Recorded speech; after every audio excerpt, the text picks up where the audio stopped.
A Christmas Carol by Charles Dickens, Chapter 1. Marley's Ghost. Marley was dead to begin with. There is no doubt whatever about that. The register of his burial was signed by the clergyman, the clerk, the undertaker, and the chief mourner. Scrooge signed it. And Scrooge's name was good upon change for anything he chose to put his hand to. Old Marley was as dead as a doornail.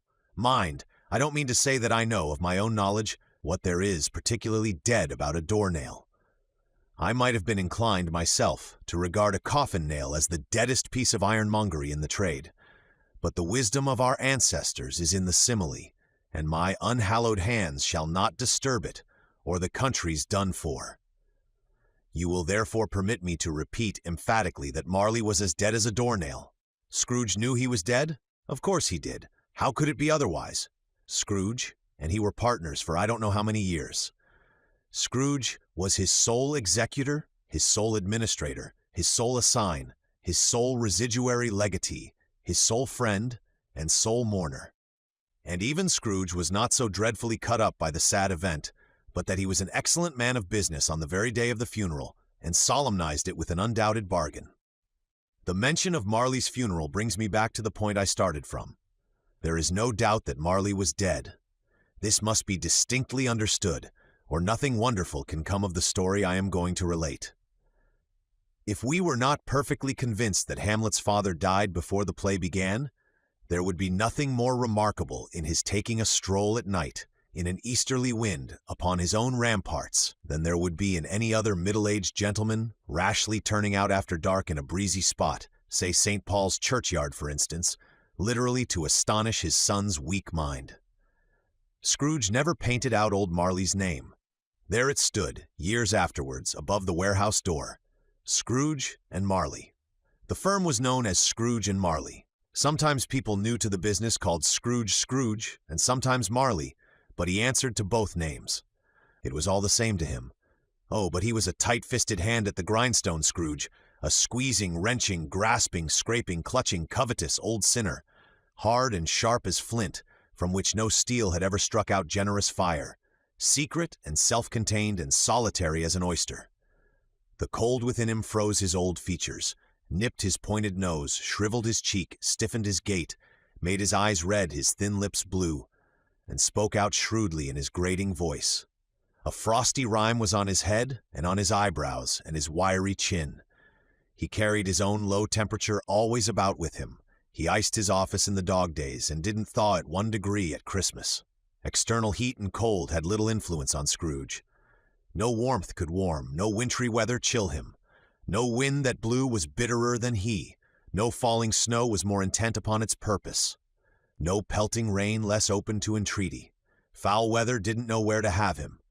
The heaviest rain and snow and hail and sleet could boast of the advantage over him in only one respect. They often came down handsomely, and Scrooge never did. Nobody ever stopped him in the street to say, with gladsome looks, "My dear Scrooge, how are you? When will you come to see me?" No beggars implored him to bestow a trifle. No children asked him what it was o'clock. No man or woman ever once in all his life inquired the way to such and such a place of Scrooge. Even the blind men's dogs appeared to know him, and when they saw him coming on, would tug their owners into doorways and up courts, and then would wag their tails as though they said, "No eye at all is better than an evil eye, dark master." But what did Scrooge care? It was the very thing he liked. To edge his way along the crowded paths of life, warning all human sympathy to keep its distance, was what the knowing ones call nuts to Scrooge. Once upon a time, of all the good days in the year, on Christmas Eve, old Scrooge sat busy in his counting-house. It was cold, bleak, biting weather, foggy withal, and he could hear the people in the court outside go wheezing up and down, beating their hands upon their breasts and stamping their feet upon the pavement stones to warm them. The city clocks had only just gone 3, but it was quite dark already. It had not been light all day, and candles were flaring in the windows of the neighboring offices, like ruddy smears upon the palpable brown air. The fog came pouring in at every chink and keyhole, and was so dense without that although the court was of the narrowest, the houses opposite were mere phantoms. To see the dingy cloud come drooping down, obscuring everything, One might have thought that nature lived hard by and was brewing on a large scale. The door of Scrooge's counting-house was open that he might keep his eye upon his clerk, who in a dismal little cell beyond, a sort of tank, was copying letters. Scrooge had a very small fire, but the clerk's fire was so very much smaller that it looked like one coal. But he couldn't replenish it, for Scrooge kept the coal box in his own room, and so surely as the clerk came in with the shovel, the master predicted that it would be necessary for them to part. Wherefore the clerk put on his white comforter and tried to warm himself at the candle, in which effort, not being a man of a strong imagination, he failed. "A Merry Christmas, Uncle! God save you!" cried a cheerful voice. It was the voice of Scrooge's nephew, who came upon him so quickly that this was the first intimation he had of his approach. "Bah!" said Scrooge. "Humbug!" He had so heated himself with rapid walking in the fog and frost, this nephew of Scrooge's, that he was all in a glow. His face was ruddy and handsome, his eyes sparkled, and his breath smoked again. "Christmas a humbug, Uncle," said Scrooge's nephew. "You don't mean that, I am sure." "I do," said Scrooge. "Merry Christmas! What right have you to be merry? What reason have you to be merry? You're poor enough." "Come, then," returned the nephew gaily. "What right have you to be dismal? What reason have you to be morose? You're rich enough." Scrooge, having no better answer ready on the spur of the moment, said, "Bah!" again, and followed it up with humbug. "Don't be cross, Uncle," said the nephew. "What else can I be," returned the uncle, "when I live in such a world of fools as this? Merry Christmas! Out upon Merry Christmas! What's Christmas time to you but a time for paying bills without money, a time for finding yourself a year older, but not an hour richer, a time for balancing your books and having every item in 'em through a round dozen of months presented dead against you? If I could work my will," said Scrooge indignantly, "every idiot who goes about with Merry Christmas on his lips should be boiled with his own pudding and buried with a stake of holly through his heart. He should." "Uncle," pleaded the nephew. "Nephew," returned the uncle sternly, "keep Christmas in your own way and let me keep it in mine." "Keep it," repeated Scrooge's nephew, "but you don't keep it." "Let me leave it alone then," said Scrooge. "Much good may it do you.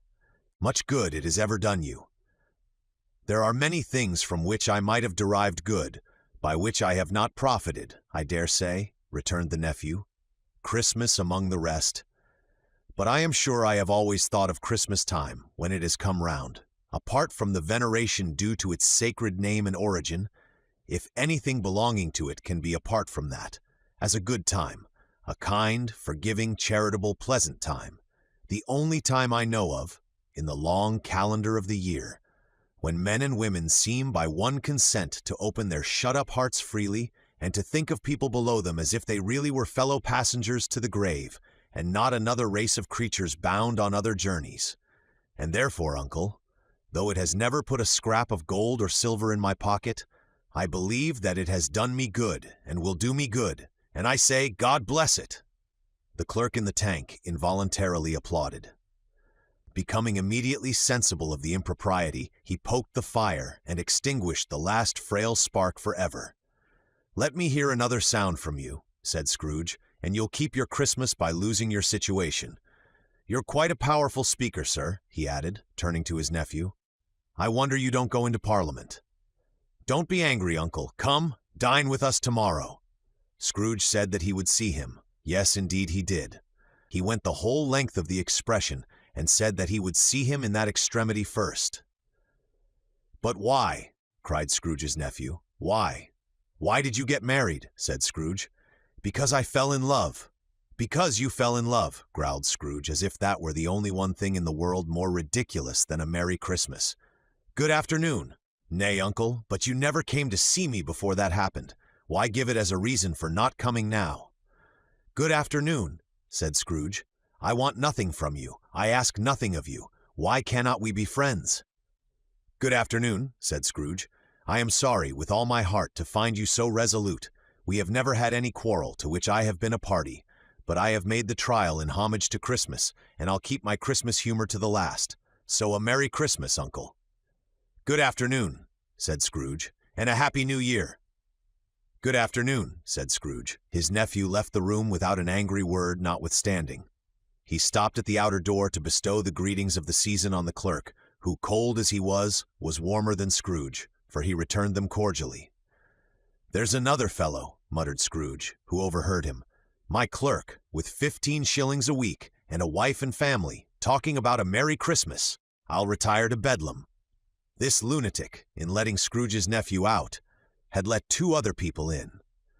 They were portly gentlemen, pleasant to behold, and now stood with their hats off in Scrooge's office. They had books and papers in their hands and bowed to him. "Scrooge and Marley's, I believe," said one of the gentlemen, referring to his list. "Have I the pleasure of addressing Mr. Scrooge or Mr. Marley?" "Mr. Marley has been dead these 7 years," Scrooge replied. "He died 7 years ago, this very night. We have no doubt his liberality is well represented by his surviving partner," said the gentleman, presenting his credentials. It certainly was, for they had been 2 kindred spirits. At the ominous word liberality, Scrooge frowned and shook his head and handed the credentials back. "At this festive season of the year—" "Scrooge," said the gentleman, taking up a pen, "it is more than usually desirable that we should make some slight provision for the poor and destitute, who suffer greatly at the present time. Many thousands are in want of common necessaries. Hundreds of thousands are in want of common comforts, sir." "Are there no prisons?" asked Scrooge. "Plenty of prisons," said the gentleman, laying down the pen again. "And the Union workhouses?" demanded Scrooge. "Are they still in operation?" "They are, still," returned the gentleman. "I wish I could say they were not." "The treadmill and the poor law are in full vigor, then?" said Scrooge. "Both very busy, sir." "Oh, I was afraid, from what you said at first, that something had occurred to stop them in their useful course," said Scrooge. "I'm very glad to hear it."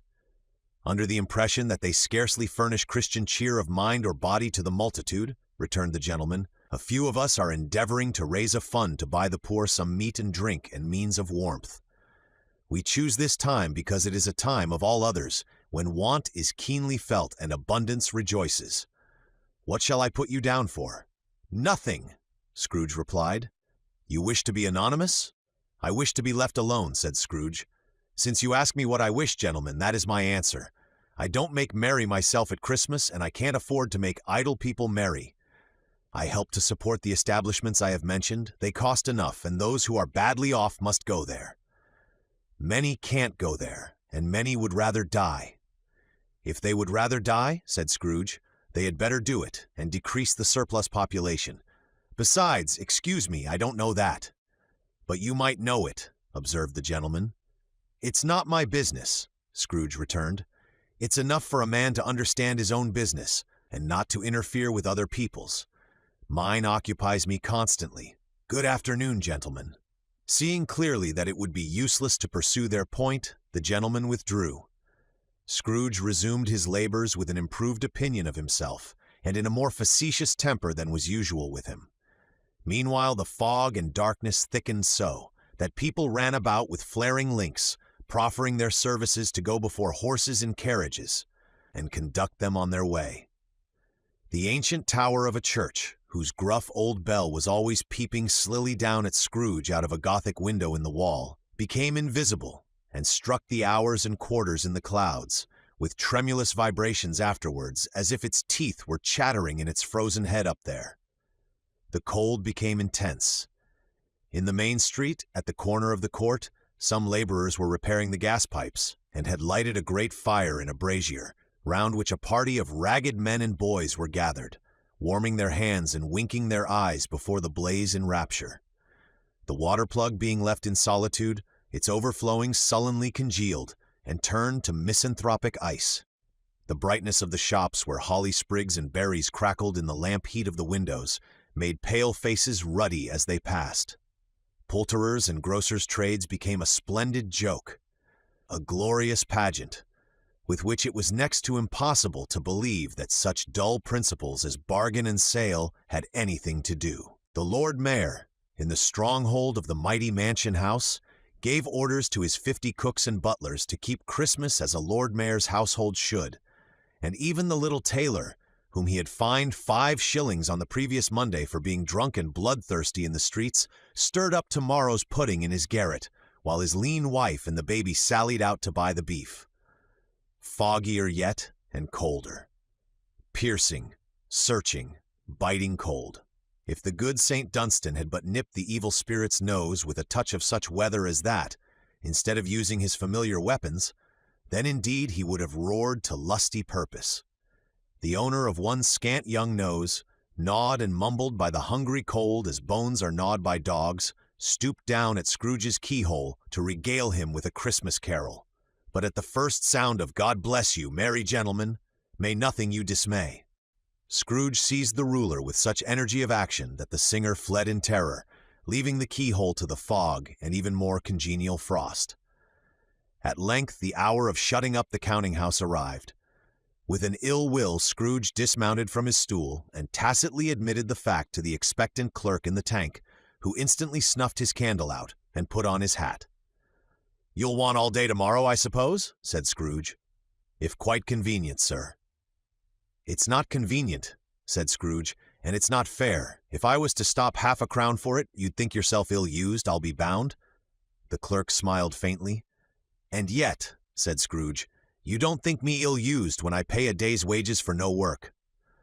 The clerk observed that it was only once a year. "A poor excuse for picking a man's pocket every 25th of December," said Scrooge, buttoning his greatcoat to the chin. "But I suppose you must have the whole day. Be here all the earlier next morning." The clerk promised that he would, and Scrooge walked out with a growl. The office was closed in a twinkling, and the clerk, with the long ends of his white comforter dangling below his waist, for he boasted no greatcoat, went down a slide on Cornhill at the end of a lane of boys 20 times, in honor of its being Christmas Eve, and then ran home to Camden Town as hard as he could pelt, to play at blindman's buff. Scrooge took his melancholy dinner in his usual melancholy tavern, and having read all the newspapers, and beguiled the rest of the evening with his banker's book, went home to bed. He lived in chambers which had once belonged to his deceased partner. They were a gloomy suite of rooms, in a lowering pile of building up a yard, where it had so little business to be, that one could scarcely help fancying it must have run there when it was a young house, playing at hide-and-seek with other houses, and forgotten the way out again. It was old enough now and dreary enough, for nobody lived in it but Scrooge, the other rooms being all let out as offices. The yard was so dark that even Scrooge, who knew its every stone, was fain to grope with his hands. The fog and frost so hung about the black old gateway of the house that it seemed as if the genius of the weather sat in mournful meditation on the threshold. Now, it is a fact that there was nothing at all particular about the knocker on the door, except that it was very large. It is also a fact that Scrooge had seen it, night and morning, during his whole residence in that place. Also that Scrooge had as little of what is called fancy about him as any man in the city of London, even including, which is a bold word, the corporation, aldermen, and livery. Let it also be borne in mind that Scrooge had not bestowed one thought on Marley since his last mention of his 7 years dead partner that afternoon. And then let any man explain to me, if he can, how it happened that Scrooge, having his key in the lock of the door, saw in the knocker, without its undergoing any intermediate process of change, not a knocker, but Marley's face. Marley's face. It was not an impenetrable shadow as the other objects in the yard were, but had a dismal light about it, like a bad lobster in a dark cellar. It was not angry or ferocious, but looked at Scrooge as Marley used to look, with ghostly spectacles turned up on its ghostly forehead. The hair was curiously stirred as if by breath or hot air, and though the eyes were wide open, they were perfectly motionless. That, and its livid color, made it horrible, but its horror seemed to be in spite of the face and beyond its control, rather than a part of its own expression. As Scrooge looked fixedly at this phenomenon, it was a knocker again. To say that he was not startled, or that his blood was not conscious of a terrible sensation to which it had been a stranger from infancy, would be untrue. But he put his hand upon the key he had relinquished, turned it sturdily, walked in, and lighted his candle. He did pause, with a moment's irresolution, before he shut the door, and he did look cautiously behind it first, as if he half expected to be terrified with the sight of Marley's pigtails sticking out into the hall. but there was nothing on the back of the door, except the screws and nuts that held the knocker on. So he said, "Pooh, pooh," and closed it with a bang. The sound resounded through the house like thunder.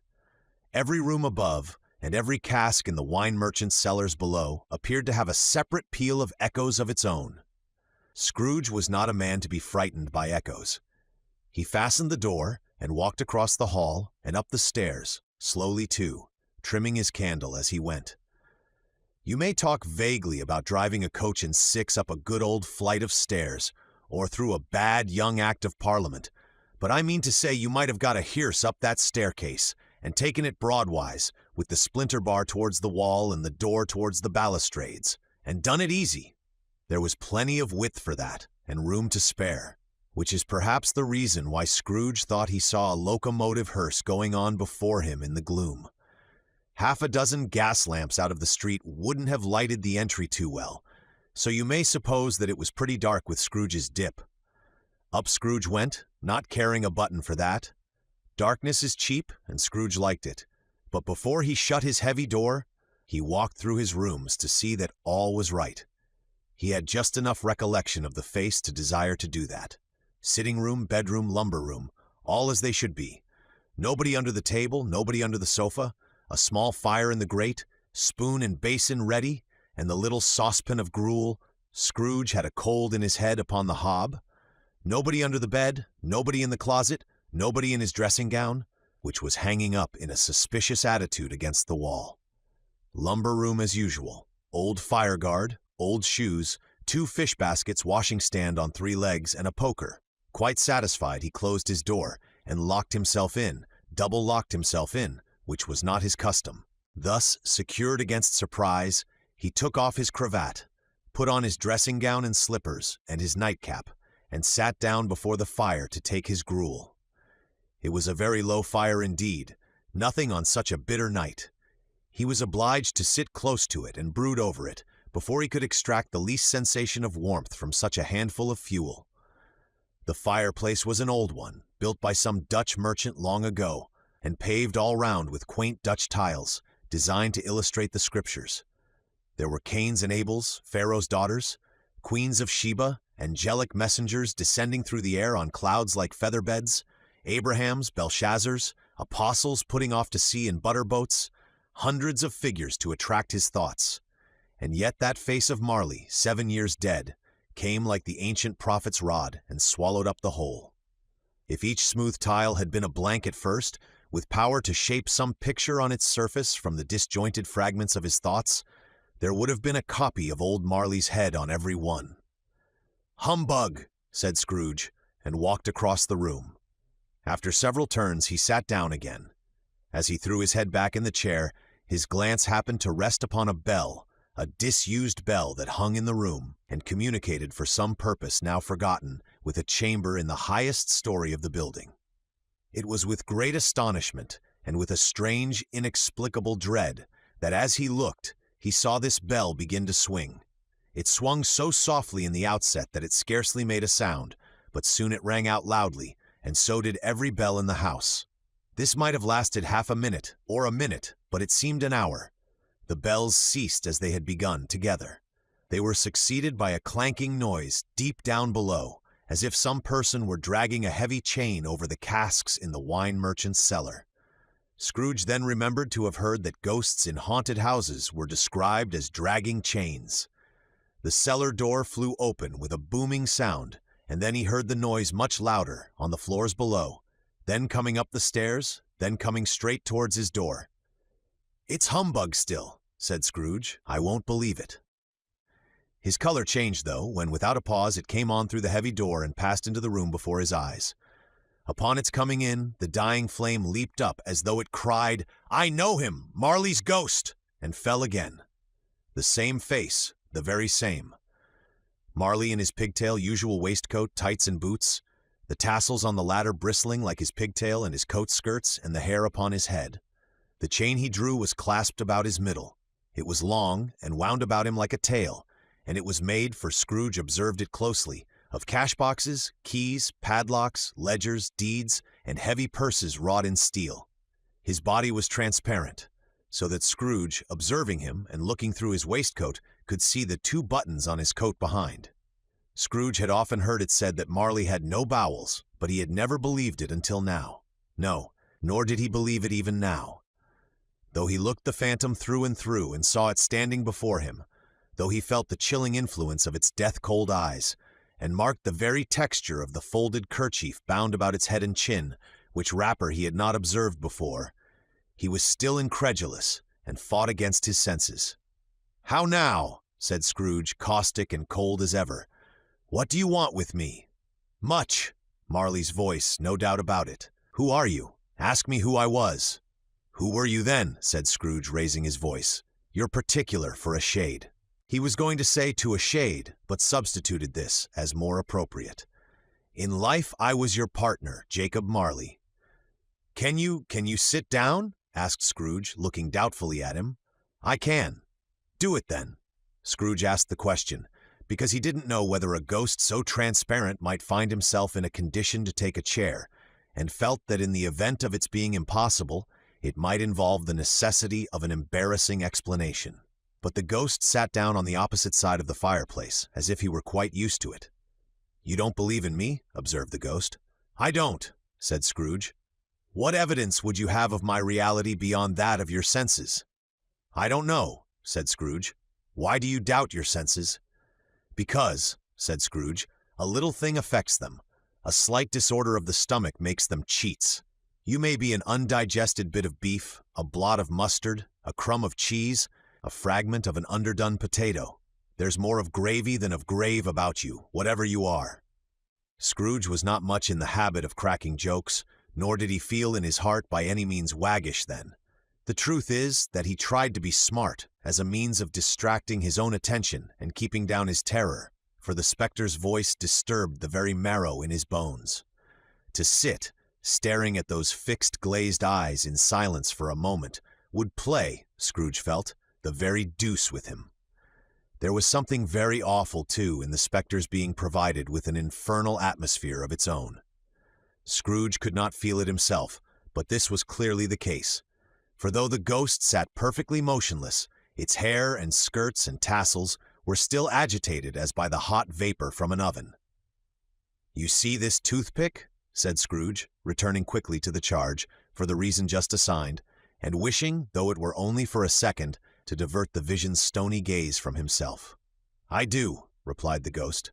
"You are not looking at it," said Scrooge. "But I see it," said the ghost, notwithstanding. "Well," returned Scrooge, "I have but to swallow this and be for the rest of my days persecuted by a legion of goblins, all of my own creation. Humbug, I tell you! Humbug!" At this the spirit raised a frightful cry, and shook its chain with such a dismal and appalling noise that Scrooge held on tight to his chair to save himself from falling in a swoon. But how much greater was his horror when the phantom, taking off the bandage round its head as if it were too warm to wear indoors, its lower jaw dropped down upon its breast. Scrooge fell upon his knees and clasped his hands before his face. "Mercy," he said. "Dreadful apparition, why do you trouble me?"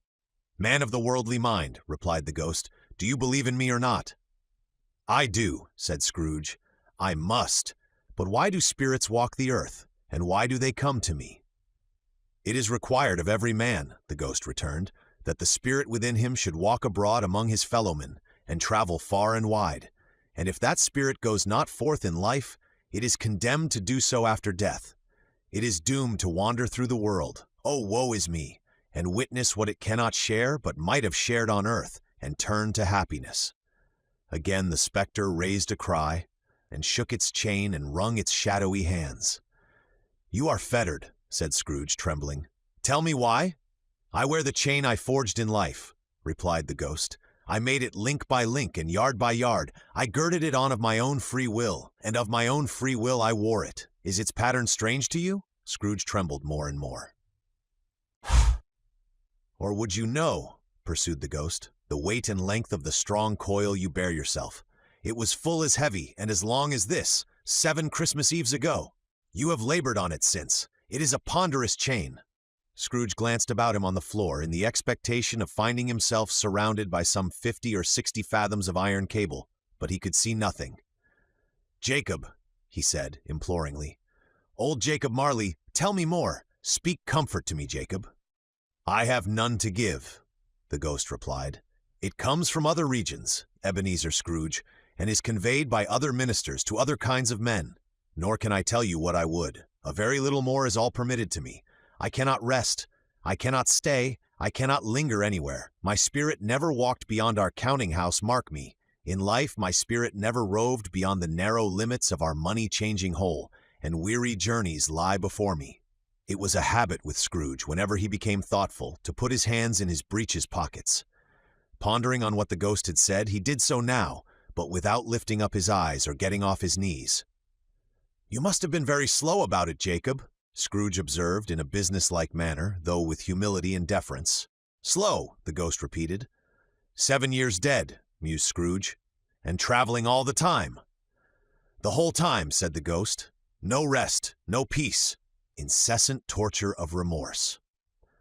"You travel fast?" said Scrooge.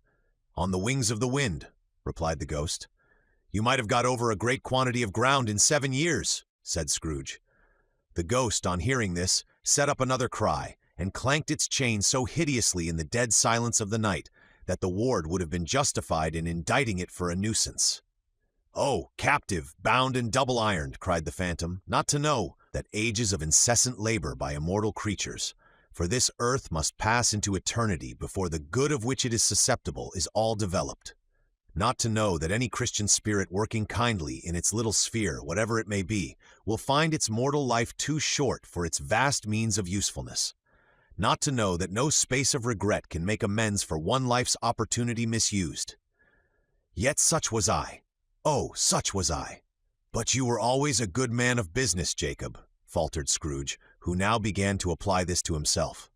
"Business," cried the ghost, wringing its hands again. "Mankind was my business. The common welfare was my business. Charity, mercy, forbearance, and benevolence were all my business. The dealings of my trade were but a drop of water in the comprehensive ocean of my business." It held up its chain at arm's length, as if that were the cause of all its unavailing grief, and flung it heavily upon the ground again. "At this time of the rolling year," the spectre said, "I suffer most.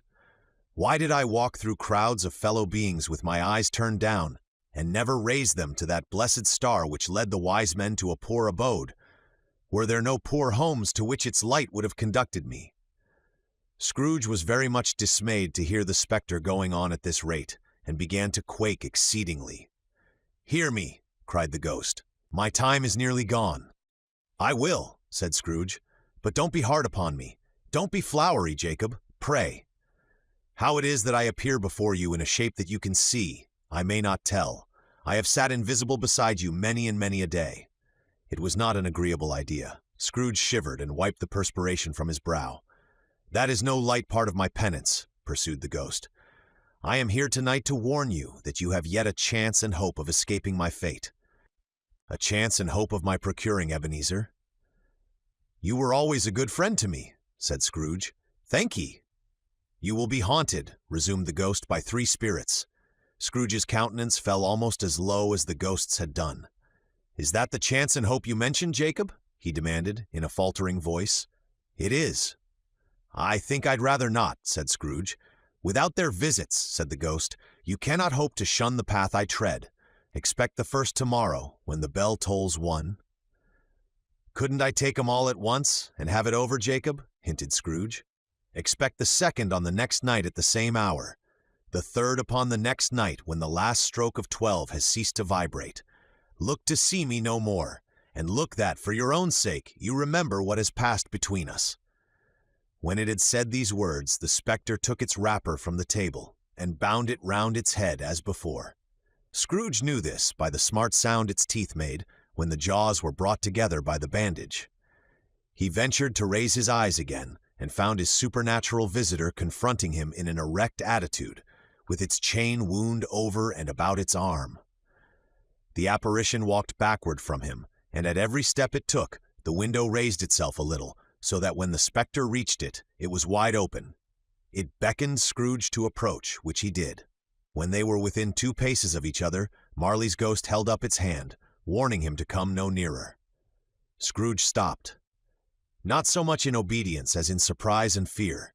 For on the raising of the hand he became sensible of confused noises in the air, incoherent sounds of lamentation and regret, wailings inexpressibly sorrowful and self-accusatory.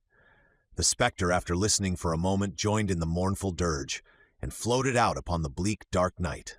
Scrooge followed to the window, desperate in his curiosity. He looked out. The air was filled with phantoms, wandering hither and thither in restless haste and moaning as they went. Every one of them wore chains like Marley's ghost. Some few, they might be guilty governments, were linked together. None were free. Many had been personally known to Scrooge in their lives. He had been quite familiar with one old ghost, in a white waistcoat, with a monstrous iron safe attached to its ankle, who cried piteously at being unable to assist a wretched woman with an infant, whom it saw below, upon a doorstep. The misery with them all was clearly that they sought to interfere for good in human matters, and had lost the power forever. Whether these creatures faded into mist, or mist enshrouded them, he could not tell. But they and their spirit voices faded together, and the night became as it had been when he walked home. Scrooge closed the window and examined the door by which the ghost had entered. It was double locked, as he had locked it with his own hands, and the bolts were undisturbed. He tried to say humbug, but stopped at the first syllable. And being, from the emotion he had undergone, or the fatigues of the day, or his glimpse of the invisible world, or the dull conversation of the ghost, or the lateness of the hour, much in need of repose, went straight to bed without undressing, and fell asleep upon the instant. Chapter 2. The First of the Three Spirits. When Scrooge awoke, it was so dark that looking out of bed, he could scarcely distinguish the transparent window from the opaque walls of his chamber. He was endeavoring to pierce the darkness with his ferret eyes when the chimes of a neighboring church struck the 4 quarters. So he listened for the hour. To his great astonishment, the heavy bell went on from 6 to 7 and from 7 to 8, and regularly up to 12, then stopped. 12. It was past 2 when he went to bed. The clock was wrong. An icicle must have got into the works. 12. He touched the spring of his repeater to correct this most preposterous clock. Its rapid little pulse beat 12 and stopped. "Why, it isn't possible," said Scrooge, "that I can have slept through a whole day and far into another night. It isn't possible that anything has happened to the sun, and this is 12 at noon." The idea being an alarming one, he scrambled out of bed and groped his way to the window.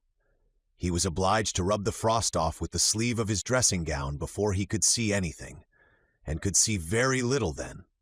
All he could make out was that it was still very foggy and extremely cold, and that there was no noise of people running to and fro and making a great stir, as there unquestionably would have been if night had beaten off bright day and taken possession of the world. This was a great relief, because 3 days after sight of this first of exchange pay to Mr. Ebenezer Scrooge or his order and so forth would have become a mere United States security if there were no days to count by.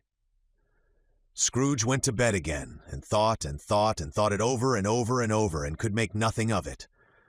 The more he thought, the more perplexed he was, and the more he endeavored not to think, the more he thought. Marley's ghost bothered him exceedingly. Every time he resolved within himself, after mature inquiry, that it was all a dream, his mind flew back again, like a strong spring released, to its first position, and presented the same problem to be worked all through. Was it a dream or not? Scrooge lay in this state until the chime had gone 3 quarters more, when he remembered on a sudden that the ghost had warned him of a visitation when the bell tolled 1. He resolved to lie awake until the hour was past, and, considering that he could no more go to sleep than go to heaven, this was perhaps the wisest resolution in his power. The quarter was so long that he was more than once convinced he must have sunk into a doze unconsciously, and missed the clock. At length it broke upon his listening ear. "Ding dong! 1/4 past," said Scrooge, counting. "Ding dong!" "Half past," said Scrooge. "Ding dong!" "1/4 to it," said Scrooge. "Ding dong!" "The hour itself," said Scrooge triumphantly, "and nothing else." He spoke before the hour bell sounded, which it now did with a deep, dull, hollow, melancholy one. Light flashed up in the room upon the instant, and the curtains of his bed were drawn. The curtains of his bed were drawn aside, I tell you, by a hand. Not the curtains at his feet, nor the curtains at his back, but those to which his face was addressed. The curtains of his bed were drawn aside, and Scrooge, starting up into a half-recumbent attitude, found himself face to face with the unearthly visitor who drew them, as close to it as I am now to you, and I am standing in the spirit at your elbow. It was a strange figure, like a child, yet not so like a child as like an old man, viewed through some supernatural medium, which gave him the appearance of having receded from the view, and being diminished to a child's proportions. Its hair, which hung about its neck and down its back, was white as if with age, and yet the face had not a wrinkle in it, and the tenderest bloom was on the skin. The arms were very long and muscular, the hands the same, as if its hold were of uncommon strength. Its legs and feet, most delicately formed, were, like those upper members, bare. It wore a tunic of the purest white, and round its waist was bound a lustrous belt, the sheen of which was beautiful. It held a branch of fresh green holly in its hand, and in singular contradiction of that wintry emblem, had its dress trimmed with summer flowers. But the strangest thing about it was, that from the crown of its head there sprung a bright, clear jet of light, by which all this was visible, and which was doubtless the occasion of its using, in its duller moments, a great extinguisher for a cap, which it now held under its arm. Even this, though, when Scrooge looked at it with increasing steadiness, was not its strangest quality. For as its belt sparkled and glittered now in one part and now in another, and what was light one instant, at another time was dark, so the figure itself fluctuated in its distinctness, being now a thing with one arm, now with one leg, now with 20 legs, now a pair of legs without a head, now a head without a body, of which dissolving parts no outline would be visible in the dense gloom wherein they melted away, and in the very wonder of this it would be itself again, distinct and clear as ever. "Are you the spirit, sir, whose coming was foretold to me?" asked Scrooge. "I am." The voice was soft and gentle, singularly low, as if instead of being so close beside him, it were at a distance. "Who and what are you?" Scrooge demanded. "I am the ghost of Christmas past." "Long past?" inquired Scrooge, observant of its dwarfish stature. "No, your past."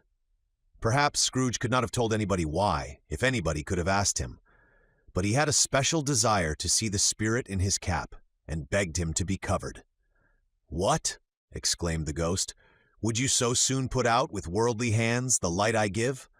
Is it not enough that you are one of those whose passions made this cap, and force me through whole trains of years to wear it low upon my brow?" Scrooge reverently disclaimed all intention to offend, or any knowledge of having wilfully bonneted the spirit at any period of his life. He then made bold to inquire what business brought him there. "Your welfare," said the ghost. Scrooge expressed himself much obliged, but could not help thinking that a night of unbroken rest would have been more conducive to that end. The spirit must have heard him thinking, for it said immediately, "Your reclamation, then. Take heed." It put out its strong hand as it spoke, and clasped him gently by the arm. "Rise and walk with me." It would have been in vain for Scrooge to plead that the weather and the hour were not adapted to pedestrian purposes, that bed was warm and the thermometer a long way below freezing, that he was clad but lightly in his slippers, dressing gown, and nightcap, and that he had a cold upon him at that time. The grasp, though gentle as a woman's hand, was not to be resisted. He rose, but finding that the spirit made towards the window, clasped his robe in supplication. "I am a mortal," Scrooge remonstrated, "and liable to fall." "Bear but a touch of my hand there," said the spirit, laying it upon his heart, "and you shall be upheld in more than this." As the words were spoken, they passed through the wall, and stood upon an open country road, with fields on either hand. The city had entirely vanished. Not a vestige of it was to be seen. The darkness and the mist had vanished with it, for it was a clear, cold winter day, with snow upon the ground. "Good heaven!" said Scrooge, clasping his hands together as he looked about him. "I was bred in this place. I was a boy here." The spirit gazed upon him mildly. Its gentle touch, though it had been light and instantaneous, appeared still present to the old man's sense of feeling. He was conscious of 1,000 odors floating in the air, each one connected with 1,000 thoughts and hopes and joys and cares long, long forgotten. "Your lip is trembling," said the ghost. "And what is that upon your cheek?" Scrooge muttered, with an unusual catching in his voice, that it was a pimple, and begged the ghost to lead him where he would. "You recollect the way?" inquired the spirit. "Remember it," cried Scrooge with fervor. "I could walk it blindfold." "Strange to have forgotten it for so many years," observed the ghost. "Let us go on." They walked along the road, Scrooge recognizing every gate and post and tree, until a little market town appeared in the distance, with its bridge, its church, and winding river. Some shaggy ponies now were seen trotting towards them with boys upon their backs, who called to other boys in country gigs and carts, driven by farmers. All these boys were in great spirits and shouted to each other until the broad fields were so full of merry music that the crisp air laughed to hear it. "These are but shadows of the things that have been," said the ghost. "They have no consciousness of us." The jocund travelers came on, and as they came, Scrooge knew and named them every one.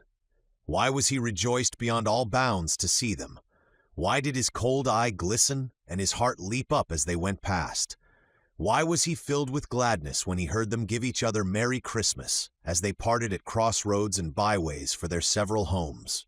What was Merry Christmas to Scrooge? Out upon Merry Christmas. What good had it ever done to him? "The school is not quite deserted," said the ghost. "A solitary child neglected by his friends is left there still." Scrooge said he knew it, and he sobbed. They left the high road by a well-remembered lane and soon approached a mansion of dull red brick with a little weathercock-surmounted cupola on the roof and a bell hanging in it. It was a large house, but one of broken fortunes, for the spacious offices were little used, their walls were damp and mossy, their windows broken, and their gates decayed. Fowls clucked and strutted in the stables, and the coach-houses and sheds were overrun with grass. Nor was it more retentive of its ancient state within, for entering the dreary hall and glancing through the open doors of many rooms, they found them poorly furnished, cold, and vast. There was an earthy savor in the air, a chilly bareness in the place, which associated itself somehow with too much getting up by candlelight, and not too much to eat. They went, the ghost and Scrooge, across the hall to a door at the back of the house. It opened before them, and disclosed a long, bare, melancholy room, made barer still by lines of plain deal forms and desks. At one of these a lonely boy was reading near a feeble fire, and Scrooge sat down upon a form and wept to see his poor forgotten self as he used to be. Not a latent echo in the house, not a squeak and scuffle from the mice behind the paneling, not a drip from the half-thawed water-spout in the dull yard behind, not a sigh among the leafless boughs of one despondent poplar, not the idle swinging of an empty storehouse door, no, not a clicking in the fire, but fell upon the heart of Scrooge with a softening influence, and gave a freer passage to his tears. The spirit touched him on the arm, and pointed to his younger self, intent upon his reading. Suddenly a man, in foreign garments, wonderfully real and distinct to look at, stood outside the window, with an axe stuck in his belt, and leading by the bridle an ass laden with wood. "Why, it's Ali Baba!" Scrooge exclaimed in ecstasy. "It's dear old honest Ali Baba! Yes, yes, I know! One Christmas time, when yonder solitary child was left here all alone, he did come for the first time, just like that. Poor boy!" "And Valentine," said Scrooge, "and his wild brother Orson. There they go. And what's his name, who was put down in his drawers, asleep, at the gate of Damascus? Don't you see him?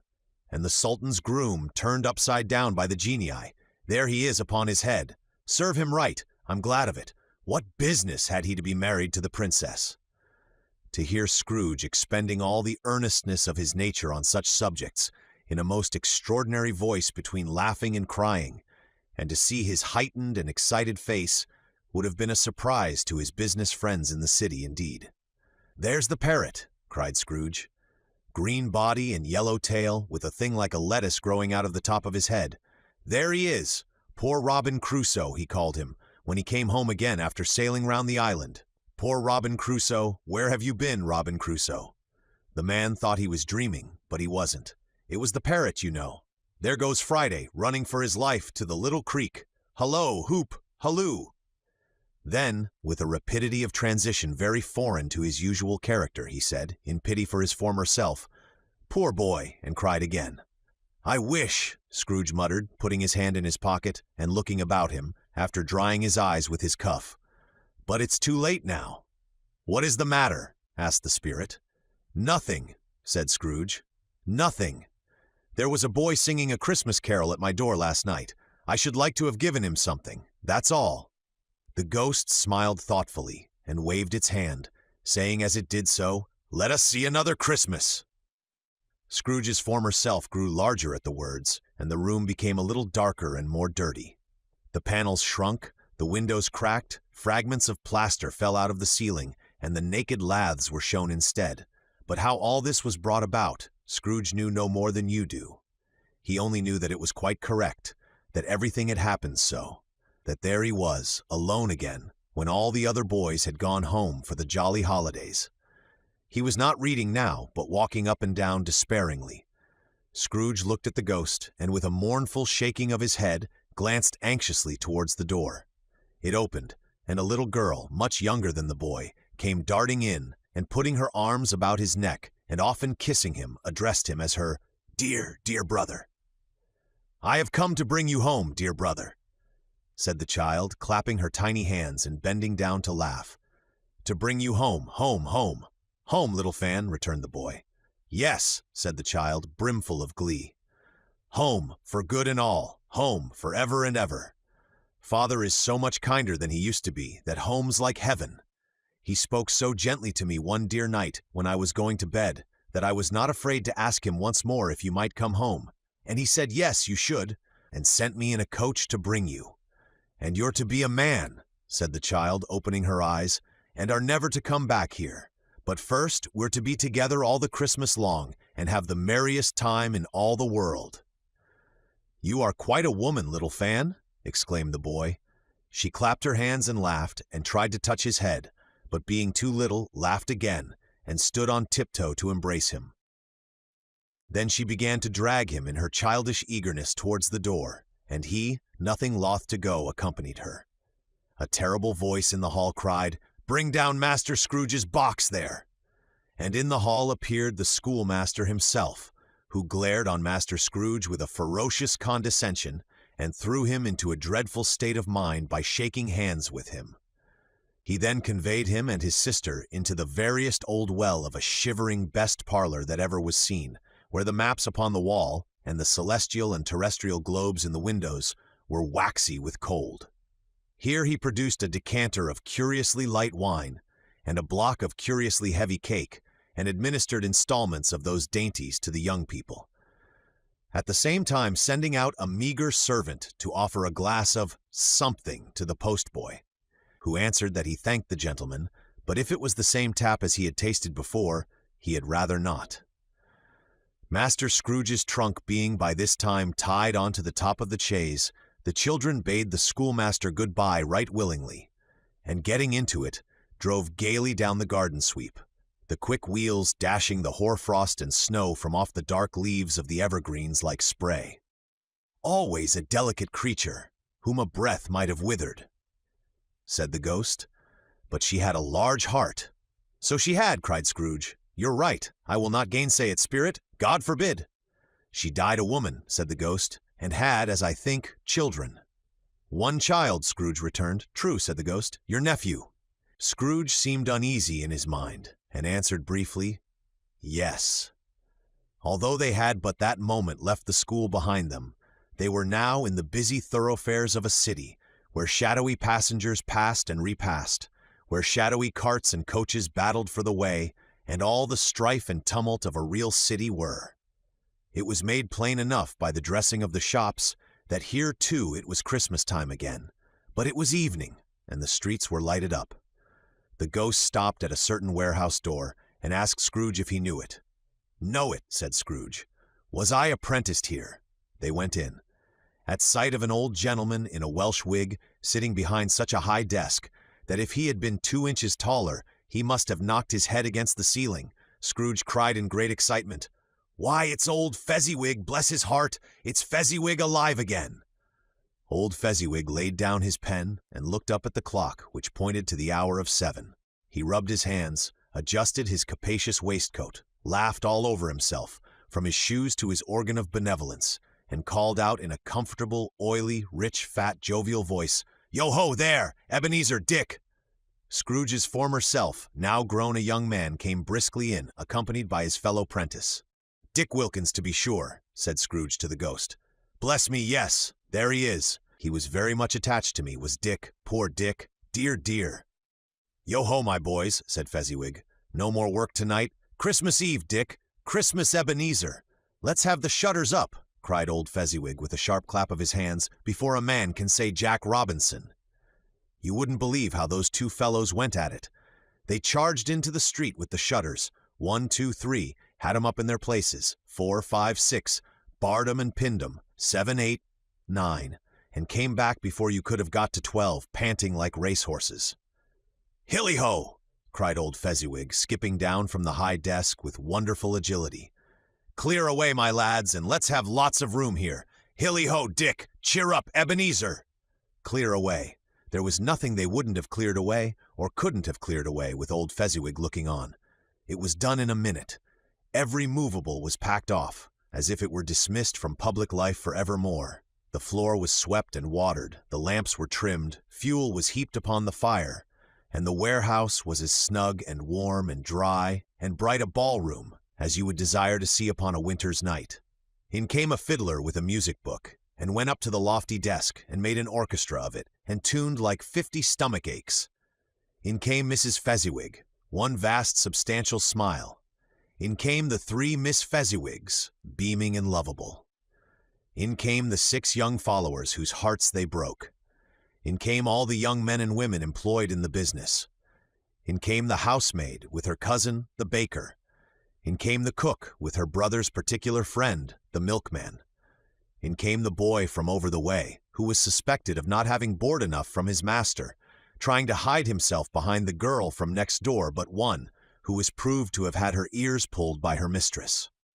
In they all came, one after another, some shyly, some boldly, some gracefully, some awkwardly, some pushing, some pulling. In they all came anyhow and everyhow. Away they all went, 20 couple at once, hands half round and back again the other way, down the middle and up again, round and round in various stages of affectionate grouping, old top couple always turning up in the wrong place, new top couple starting off again as soon as they got there, all top couples at last, and not a bottom one to help them. When this result was brought about, old Fezziwig, clapping his hands to stop the dance, cried out, "Well done!" and the fiddler plunged his hot face into a pot of porter, especially provided for that purpose. But scorning rest, upon his reappearance he instantly began again, though there were no dancers yet, as if the other fiddler had been carried home, exhausted, on a shutter, and he were a brand new man resolved to beat him out of sight or perish. There were more dances, and there were forfeits, and more dances, and there was cake, and there was negus, and there was a great piece of cold roast, and there was a great piece of cold boiled, and there were mince pies, and plenty of beer. But the great effect of the evening came after the roast and boiled, when the fiddler, an artful dog, mind, the sort of man who knew his business better than you or I could have told it him, struck up Sir Roger de Coverley. Then old Fezziwig stood out to dance with Mrs. Fezziwig. Top couple, too, with a good stiff piece of work cut out for them, 3 or 4 and 20 pair of partners, people who were not to be trifled with, people who would dance and had no notion of walking. But if they had been twice as many, 4 times, old Fezziwig would have been a match for them, and so would Mrs. Fezziwig. As to her, she was worthy to be his partner in every sense of the term. If that's not high praise, tell me higher, and I'll use it. A positive light appeared to issue from Fezziwig's calves. They shone in every part of the dance like moons. You couldn't have predicted, at any given time, what would have become of them next. And when old Fezziwig and Mrs. Fezziwig had gone all through the dance, advance and retire, both hands to your partner, bow and curtsy, corkscrew, thread the needle, and back again to your place, Fezziwig cut so deftly that he appeared to wink with his legs, and came upon his feet again without a stagger. When the clock struck 11, This domestic ball broke up. Mr. and Mrs. Fezziwig took their stations, one on either side of the door, and shaking hands with every person individually as he or she went out, wished him or her a Merry Christmas. When everybody had retired but the two prentices, they did the same to them, and thus the cheerful voices died away, and the lads were left to their beds, which were under a counter in the back shop. During the whole of this time, Scrooge had acted like a man out of his wits. His heart and soul were in the scene, and with his former self. He corroborated everything, remembered everything, enjoyed everything, and underwent the strangest agitation. It was not until now, when the bright faces of his former self and Dick were turned from them, that he remembered the ghost, and became conscious that it was looking full upon him, while the light upon its head burnt very clear. "A small matter," said the ghost, "to make these silly folks so full of gratitude." "Small," echoed Scrooge. The spirit signed to him to listen to the two apprentices, who were pouring out their hearts in praise of Fezziwig, and when he had done so, said, "Why, is it not? He has spent but a few pounds of your mortal money, 3 or 4 perhaps. Is that so much that he deserves this praise?" "It isn't that," said Scrooge, heated by the remark, and speaking unconsciously like his former, not his latter self. "It isn't that, spirit. He has the power to render us happy or unhappy, to make our service light or burdensome, a pleasure or a toil. Say that his power lies in words and looks, in things so slight and insignificant that it is impossible to add and count him up. What then? The happiness he gives is quite as great as if it cost a fortune." He felt the spirit's glance and stopped. "What is the matter?" asked the ghost. "Nothing particular," said Scrooge. "Something, I think," the ghost insisted. "No," said Scrooge. "No, I should like to be able to say a word or two to my clerk just now. That's all." His former self turned down the lamps as he gave utterance to the wish, and Scrooge and the ghost again stood side by side in the open air. "My time grows short," observed the spirit. "Quick!" This was not addressed to Scrooge or to anyone whom he could see, but it produced an immediate effect. For again Scrooge saw himself. He was older now, a man in the prime of life. His face had not the harsh and rigid lines of later years, but it had begun to wear the signs of care and avarice. There was an eager, greedy, restless motion in the eye, which showed the passion that had taken root, and where the shadow of the growing tree would fall. He was not alone, but sat by the side of a fair young girl in a morning dress, in whose eyes there were tears, which sparkled in the light that shone out of the ghost of Christmas past. "It matters little," she said softly. "To you, very little. Another idol has displaced me, and if it can cheer and comfort you in time to come, as I would have tried to do, I have no just cause to grieve." "What idol has displaced you?" he rejoined. "A golden one." "This is the even-handed dealing of the world," he said. "There is nothing on which it is so hard as poverty, and there is nothing it professes to condemn with such severity as the pursuit of wealth." "You fear the world too much," she answered gently. "All your other hopes have merged into the hope of being beyond the chance of its sordid reproach. I have seen your nobler aspirations fall off one by one, until the master passion, gain, engrosses you. Have I not?" "What then?" he retorted. "Even if I have grown so much wiser, what then? I am not changed towards you." She shook her head. "Am I? Our contract is an old one.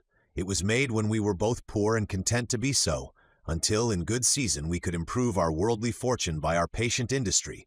You are changed. When it was made, you were another man." "I was a boy," he said impatiently.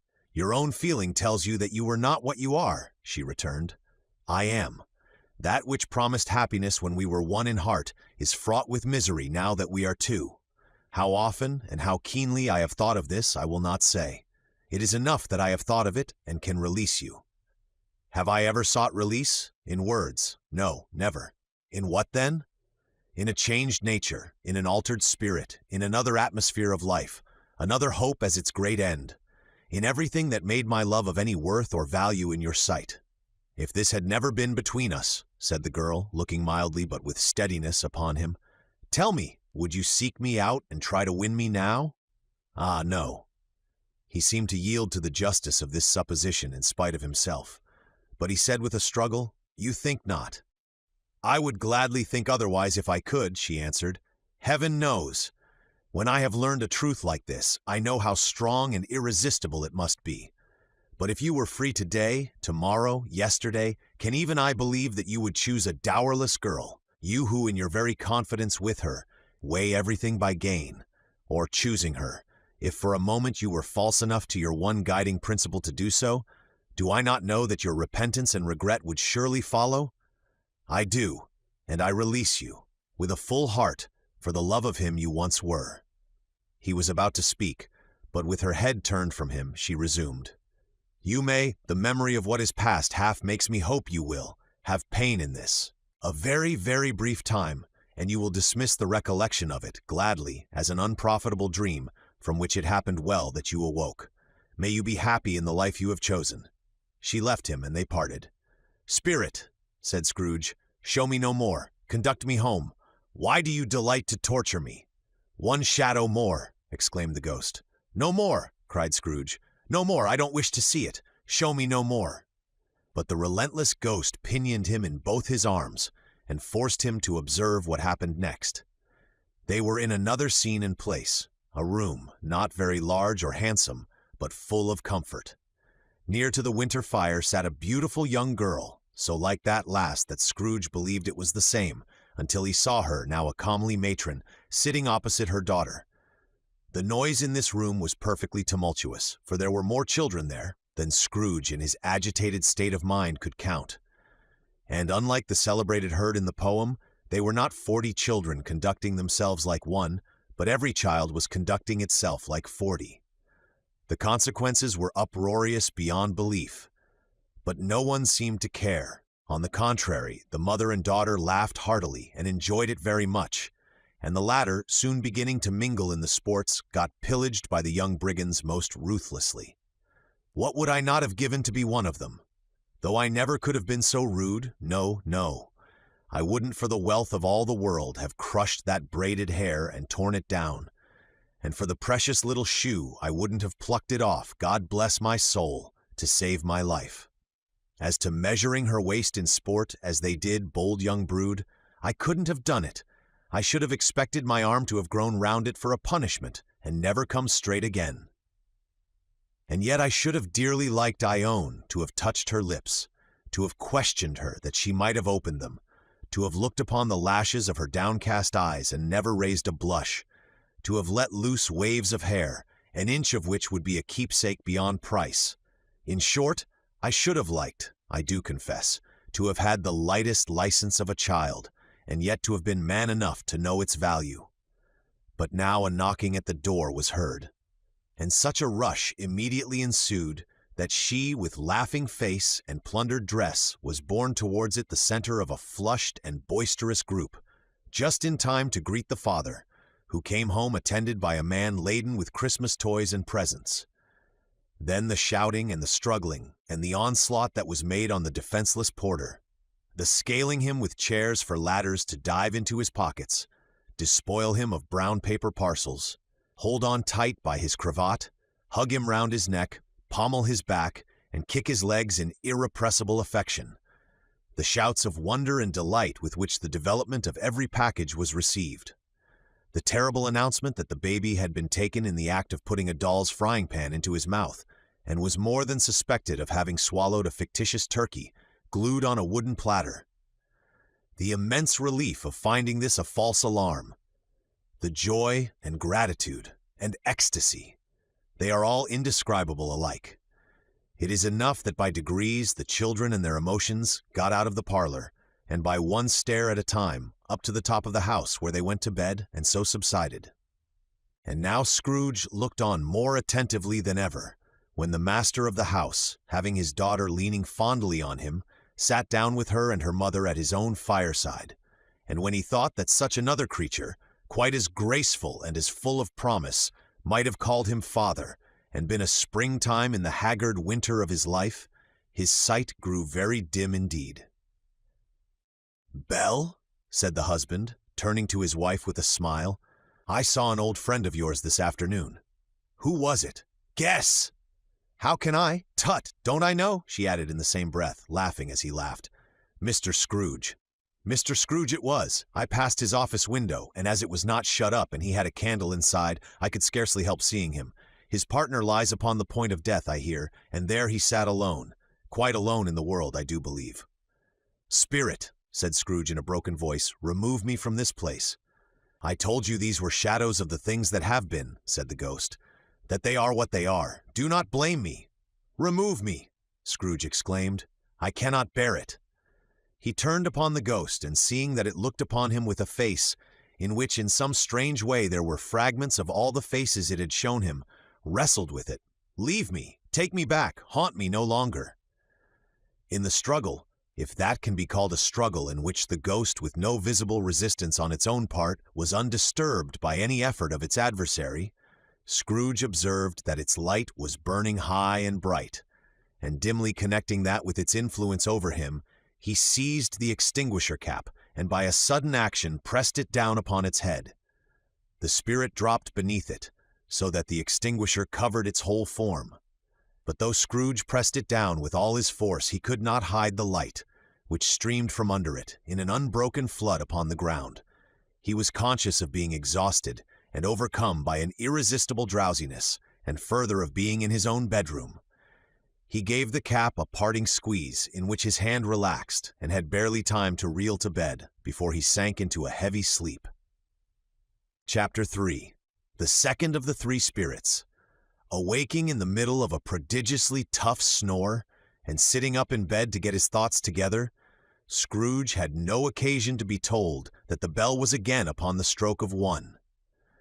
He felt that he was restored to consciousness in the right nick of time, for the especial purpose of holding a conference with the second messenger dispatched to him through Jacob Marley's intervention. But finding that he turned uncomfortably cold when he began to wonder which of his curtains this new spectre would draw back, he put them every one aside with his own hands, and lying down again, established a sharp lookout all round the bed. For he wished to challenge the spirit on the moment of its appearance, and did not wish to be taken by surprise and made nervous. Gentlemen of the free and easy sort, who plume themselves on being acquainted with a move or two, and being usually equal to the time of day, express the wide range of their capacity for adventure by observing that they are good for anything from pitch and toss to manslaughter, between which opposite extremes, no doubt, there lies a tolerably wide and comprehensive range of subjects. Without venturing for Scrooge quite as heartily as this, I don't mind calling on you to believe that he was ready for a good broad field of strange appearances, and that nothing between a baby and rhinoceros would have astonished him very much. Now, being prepared for almost anything, he was not by any means prepared for nothing, and consequently, when the bell struck 1 and no shape appeared, he was taken with a violent fit of trembling. 5 minutes, 10 minutes, a quarter of an hour went by, yet nothing came.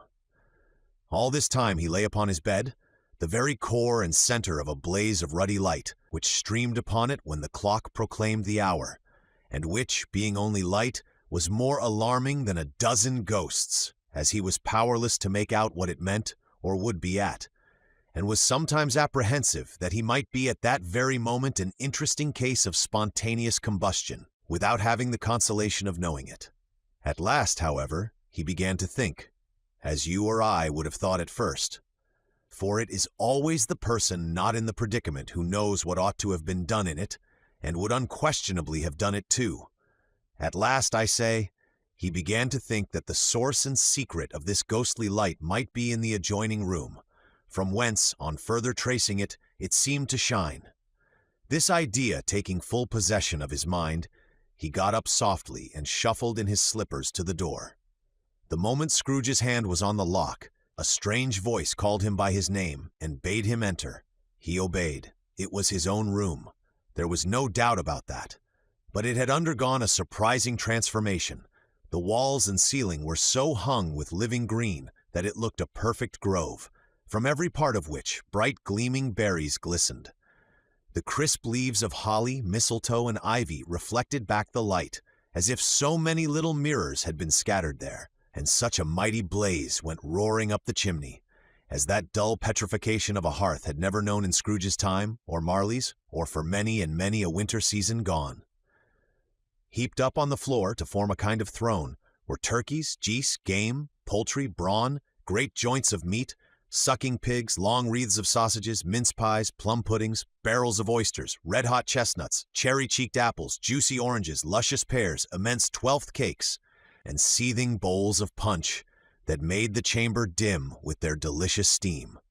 In easy state upon this couch there sat a jolly giant glorious to see, who bore a glowing torch, in shape not unlike Plenty's horn, and held it up, high up, to shed its light on Scrooge as he came peeping round the door. "Come in," exclaimed the ghost. "Come in, and know me better, man." Scrooge entered timidly, and hung his head before this spirit. He was not the dogged Scrooge he had been, and though the spirit's eyes were clear and kind, he did not like to meet them. "I am the ghost of Christmas Present," said the spirit. "Look upon me." Scrooge reverently did so. It was clothed in one simple green robe, or mantle, bordered with white fur. This garment hung so loosely on the figure that its capacious breast was bare, as if disdaining to be warded or concealed by any artifice. Its feet, observable beneath the ample folds of the garment, were also bare, and on its head it wore no other covering than a holly wreath, set here and there with shining icicles. Its dark brown curls were long and free as its genial face, its sparkling eye, its open hand, its cheery voice, its unconstrained demeanor, and its joyful air. Girded round its middle was an antique scabbard, but no sword was in it, and the ancient sheath was eaten up with rust. "You have never seen the like of me before," exclaimed the spirit. "Never," Scrooge made answer to it. "Have never walked forth with the younger members of my family, meaning, for I am very young, my elder brothers born in these later years," pursued the phantom. "I don't think I have," said Scrooge. "I am afraid I have not. Have you had many brothers, spirit?" "More than 1,800, said the ghost. "A tremendous family to provide for," muttered Scrooge. The ghost of Christmas Present rose. "Spirit," said Scrooge submissively, "conduct me where you will. I went forth last night on compulsion, and I learnt a lesson which is working now. Tonight, if you have aught to teach me, let me profit by it. Touch my robe." Scrooge did as he was told, and held it fast. Holly, mistletoe, red berries, ivy, turkeys, geese, game, poultry, brawn, meat, pig, sausages, oysters, pies, puddings, fruit, and punch all vanished instantly. So did the room, the fire, the ruddy glow, the hour of night, and they stood in the city streets on Christmas morning, where, for the weather was severe, the people made a rough but brisk and not unpleasant kind of music, in scraping the snow from the pavement in front of their dwellings, and from the tops of their houses, whence it was mad delight to the boys to see it come plumping down into the road below, and splitting into artificial little snowstorms. The house fronts looked black enough, and the windows blacker, contrasting with the smooth white sheet of snow upon the roofs, and with the dirtier snow upon the ground, which last deposit had been plowed up in deep furrows by the heavy wheels of carts and wagons. Furrows that crossed and recrossed each other hundreds of times where the great streets branched off, and made intricate channels, hard to trace in the thick yellow mud and icy water. The sky was gloomy, and the shortest streets were choked up with a dingy mist, half thawed, half frozen, whose heavier particles descended in a shower of sooty atoms, as if all the chimneys in Great Britain had, by one consent, caught fire, and were blazing away to their dear hearts' content. There was nothing very cheerful in the climate or the town, and yet was there an air of cheerfulness abroad, that the clearest summer air and brightest summer sun might have endeavored to diffuse in vain. For the people who were shoveling away on the housetops were jovial and full of glee, calling out to one another from the parapets, and now and then exchanging a facetious snowball, better-natured missile far than many a wordy jest, laughing heartily if it went right and not less heartily if it went wrong. The poulterers' shops were still half open, and the fruiterers were radiant in their glory. There were great, round, dottle, pot-bellied baskets of chestnuts, shaped like the waistcoats of jolly old gentlemen, lolling at the doors and tumbling out into the street in their apoplectic opulence. There were ruddy, brown-faced, broad-girthed Spanish onions, shining in the fatness of their growth like Spanish friars, and winking from their shelves in wanton slyness at the girls as they went by, and glanced demurely at the hung-up mistletoe. There were pears and apples, clustered high in blooming pyramids. There were bunches of grapes, made in the shopkeeper's benevolence to dangle from conspicuous hooks, that people's mouths might water gratis as they passed. There were piles of filberts, mossy and brown, recalling in their fragrance ancient walks among the woods, and pleasant shufflings ankle-deep through withered leaves. There were Norfolk biffins, squat and swarthy, setting off the yellow of the oranges and lemons, and, in the great compactness of their juicy persons, urgently entreating and beseeching to be carried home in paper bags and eaten after dinner. The very gold and silver fish, set forth among these choice fruits in a bowl, though members of a dull and stagnant-blooded race, appeared to know that there was something going on, and to a fish went gasping round and round their little world in slow and passionless excitement. The grocers, oh the grocers, nearly closed, with perhaps 2 shutters down or 1, but through those gaps such glimpses. It was not alone that the scales descending on the counter made a merry sound, or that the twine and roller parted company so briskly, or that the canisters were rattled up and down like juggling tricks, or even that the blended scents of tea and coffee were so grateful to the nose, or even that the raisins were so plentiful and rare, the almonds so extremely white, the sticks of cinnamon so long and straight, the other spices so delicious, the candied fruits so caked and spotted with molten sugar as to make the coldest lookers-on feel faint and subsequently bilious. Nor was it that the figs were moist and pulpy, or that the French plums blushed in modest tartness from their highly decorated boxes, or that everything was good to eat and in its Christmas dress. But the customers were all so hurried and so eager in the hopeful promise of the day that they tumbled up against each other at the door, crashing their wicker baskets wildly, and left their purchases upon the counter, and came running back to fetch them, and committed hundreds of the like mistakes, in the best humor possible, while the grocer and his people were so frank and fresh that the polished hearts with which they fastened their aprons behind might have been their own, worn outside for general inspection, and for Christmas daws to peck at if they chose. But soon the steeples called good people all, to church and chapel, and away they came, flocking through the streets in their best clothes and with their gayest faces. And at the same time, there emerged from scores of by-streets, lanes, and nameless turnings, innumerable people, carrying their dinners to the bakers' shops. The sight of these poor revelers appeared to interest the spirit very much, for he stood with Scrooge beside him in a baker's doorway, and taking off the covers as their bearers passed, sprinkled incense on their dinners from his torch. And it was a very uncommon kind of torch, for once or twice when there were angry words between some dinner carriers who had jostled each other, he shed a few drops of water on them from it, and their good humor was restored directly. For they said it was a shame to quarrel upon Christmas Day, and so it was. God love it, so it was. In time the bells ceased and the bakers were shut up, and yet there was a genial shadowing forth of all these dinners and the progress of their cooking in the thawed blotch of wet above each baker's oven, where the pavement smoked as if its stones were cooking too. "Is there a peculiar flavor in what you sprinkle from your torch?" asked Scrooge. "There is, my own." "Would it apply to any kind of dinner on this day?" asked Scrooge. "To any kindly given, to a poor one most." "Why to a poor one most?" asked Scrooge. "Because it needs it most." "Spirit," said Scrooge after a moment's thought, "I wonder you, of all the beings in the many worlds about us, should desire to cramp these people's opportunities of innocent enjoyment." "Aye," cried the spirit, "you would deprive them of their means of dining every 7th day, often the only day on which they can be said to dine at all," said Scrooge. "Wouldn't you?" "Aye," cried the spirit. "You seek to close these places on the 7th day?" said Scrooge, "and it comes to the same thing." "I seek," exclaimed the spirit. "Forgive me if I am wrong. It has been done in your name, or at least in that of your family," said Scrooge. "There are some upon this earth of yours," returned the spirit, "who lay claim to know us, and who do their deeds of passion, pride, ill will, hatred, envy, bigotry, and selfishness in our name, who are as strange to us and all our kith and kin as if they had never lived.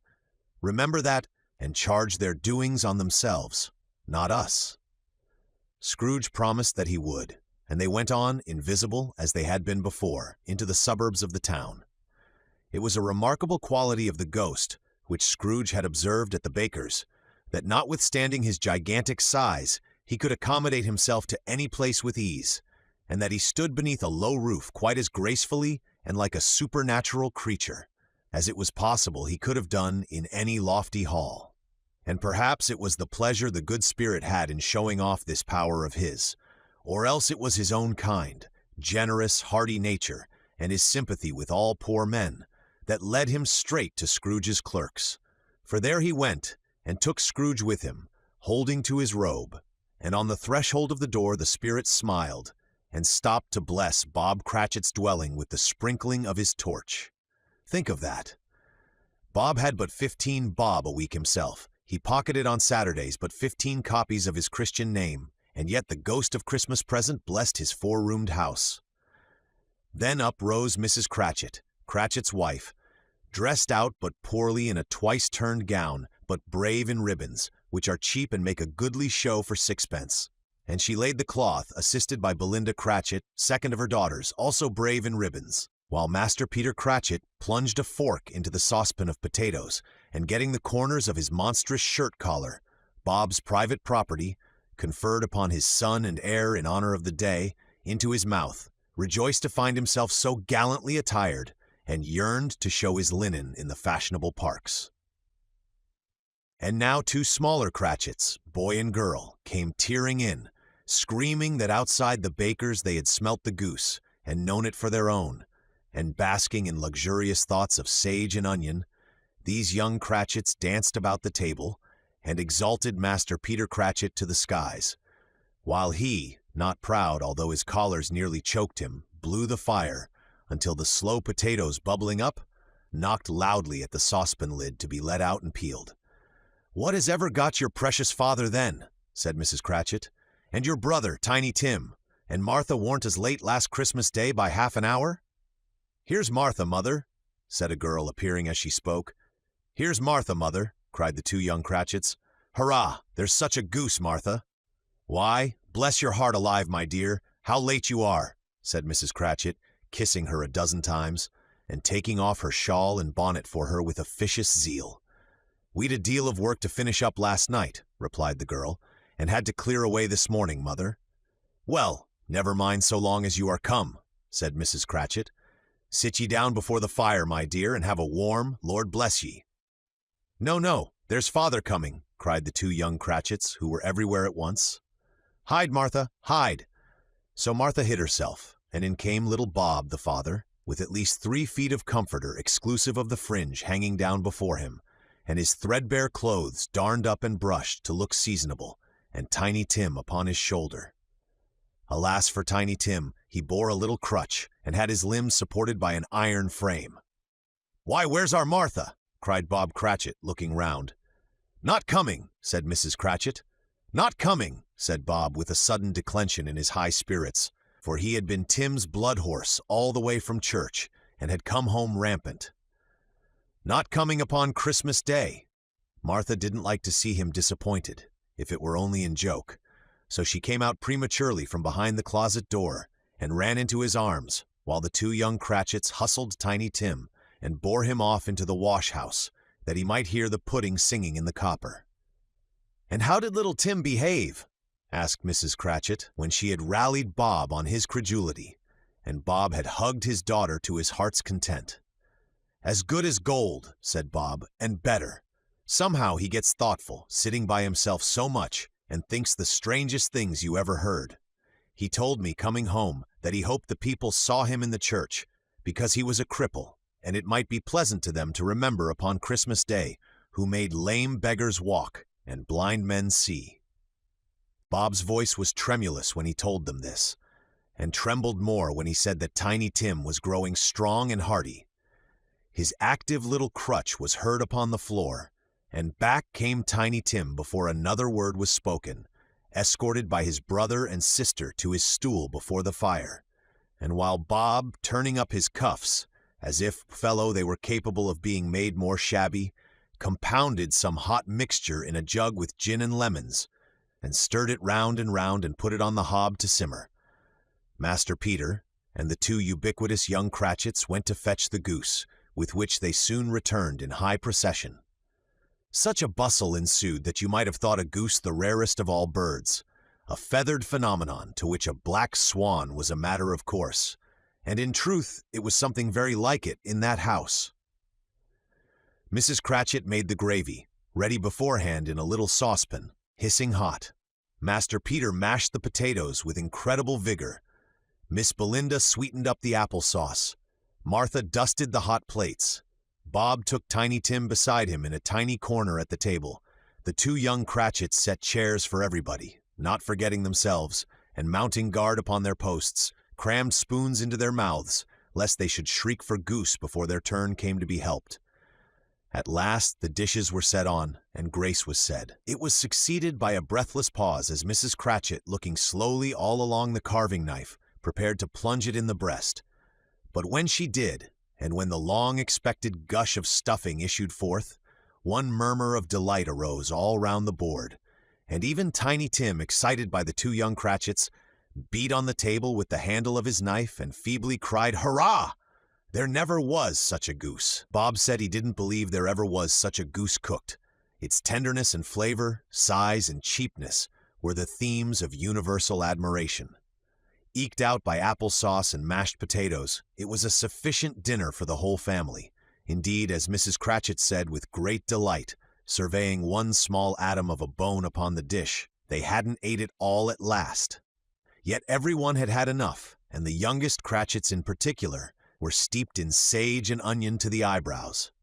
But now, the plates being changed by Miss Belinda, Mrs. Cratchit left the room alone, too nervous to bear witnesses, to take the pudding up and bring it in. Suppose it should not be done enough. Suppose it should break in turning out. Suppose somebody should have got over the wall of the backyard and stolen it while they were merry with the goose. A supposition at which the two young Cratchits became livid. All sorts of horrors were supposed. Hullo, a great deal of steam. The pudding was out of the copper. A smell like a washing day. That was the cloth. A smell like an eating house and a pastry cook's next door to each other, with a laundress's next door to that. That was the pudding. In half a minute Mrs. Cratchit entered, flushed but smiling proudly, with the pudding, like a speckled cannonball, so hard and firm, blazing in half a quartern of ignited brandy, and bedight with Christmas holly stuck into the top. Oh, a wonderful pudding. Bob Cratchit said, and calmly too, that he regarded it as the greatest success achieved by Mrs. Cratchit since their marriage. Mrs. Cratchit said that now the weight was off her mind. She would confess she had had her doubts about the quantity of flour. Everybody had something to say about it, but nobody said or thought it was at all a small pudding for a large family. It would have been flat heresy to do so. Any Cratchit would have blushed to hint at such a thing. At last the dinner was all done, the cloth was cleared, the hearth swept, and the fire made up. The compound in the jug being tasted and considered perfect, apples and oranges were put upon the table, and a shovelful of chestnuts on the fire. Then all the Cratchit family drew round the hearth, in what Bob Cratchit called a circle, meaning half a one, and at Bob Cratchit's elbow stood the family display of glass, 2 tumblers and a custard cup without a handle.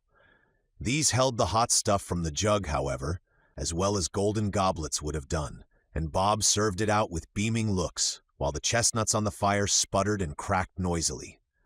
Then Bob proposed, "A Merry Christmas to us all, my dears. God bless us," which all the family re-echoed. "God bless us, every one," said Tiny Tim, the last of all. He sat very close to his father's side upon his little stool. Bob held his withered little hand in his as if he loved the child and wished to keep him by his side, and dreaded that he might be taken from him. "Spirit," said Scrooge with an interest he had never felt before, "tell me if Tiny Tim will live." "I see a vacant seat," replied the ghost, "in the poor chimney corner, and a crutch without an owner, carefully preserved. If these shadows remain unaltered by the future, the child will die." "No, no," said Scrooge. "Oh, no, kind spirit, say he will be spared." "If these shadows remain unaltered by the future, none other of my race," returned the ghost. "We'll find him here. What then? If he be like to die, he had better do it, and decrease the surplus population. Scrooge hung his head to hear his own words quoted by the spirit, and was overcome with penitence and grief. "Man," said the ghost, "if man you be in heart, not adamant, forbear that wicked cant until you have discovered what the surplus is, and where it is. Will you decide what men shall live, what men shall die? It may be that in the sight of heaven you are more worthless and less fit to live than millions like this poor man's child. O God, to hear the insect on the leaf pronouncing on the too much life among his hungry brothers in the dust."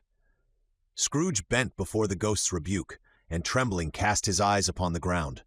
But he raised them speedily on hearing his own name. "Mr. Scrooge," said Bob, "I'll give you Mr. Scrooge, the founder of the feast." "The founder of the feast indeed," cried Mrs. Cratchit, reddening. "I wish I had him here. I'd give him a piece of my mind to feast upon, and I hope he'd have a good appetite for it." "My dear," said Bob, "the children? Christmas Day." "It should be Christmas Day, I am sure," said she, "on which one drinks the health of such an odious, stingy, hard, unfeeling man as Mr. Scrooge. You know he is, Robert. Nobody knows it better than you do, poor fellow." "My dear," was Bob's mild answer, "Christmas Day." "I'll drink his health for your sake in the days," said Mrs. Cratchit. "Not for his. Long life to him. A Merry Christmas and a Happy New Year. He'll be very merry and very happy, I have no doubt." The children drank the toast after her. It was the first of their proceedings which had no heartiness. Tiny Tim drank it last of all, but he didn't care twopence for it. Scrooge was the ogre of the family. The mention of his name cast a dark shadow on the party, which was not dispelled for full 5 minutes. After it had passed away, they were 10 times merrier than before, from the mere relief of Scrooge the Baleful being done with. Bob Cratchit told them how he had a situation in his eye for Master Peter, which would bring in, if obtained, full 5 and 6 weekly. The 2 young Cratchits laughed tremendously at the idea of Peter's being a man of business, and Peter himself looked thoughtfully at the fire from between his collars, as if he were deliberating what particular investments he should favor when he came into the receipt of that bewildering income. Martha, who was a poor apprentice at a milliner's, then told them what kind of work she had to do, and how many hours she worked at a stretch, and how she meant to lie abed tomorrow morning for a good long rest, tomorrow being a holiday she passed at home. Also how she had seen a countess and a lord some days before, and how the lord was much about as tall as Peter, at which Peter pulled up his collars so high that you couldn't have seen his head if you had been there. All this time the chestnuts and the jug went round and round, and by they had a song about a lost child traveling in the snow, from Tiny Tim, who had a plaintive little voice, and sang it very well indeed. There was nothing of high mark in this. They were not a handsome family, they were not well dressed, their shoes were far from being waterproof, their clothes were scanty, and Peter might have known, and very likely did, the inside of a pawnbroker's. But they were happy, grateful, pleased with one another, and contented with the time. And when they faded, and looked happier yet in the bright sprinklings of the spirit's torch at parting, Scrooge had his eye upon them, and especially on Tiny Tim, until the last.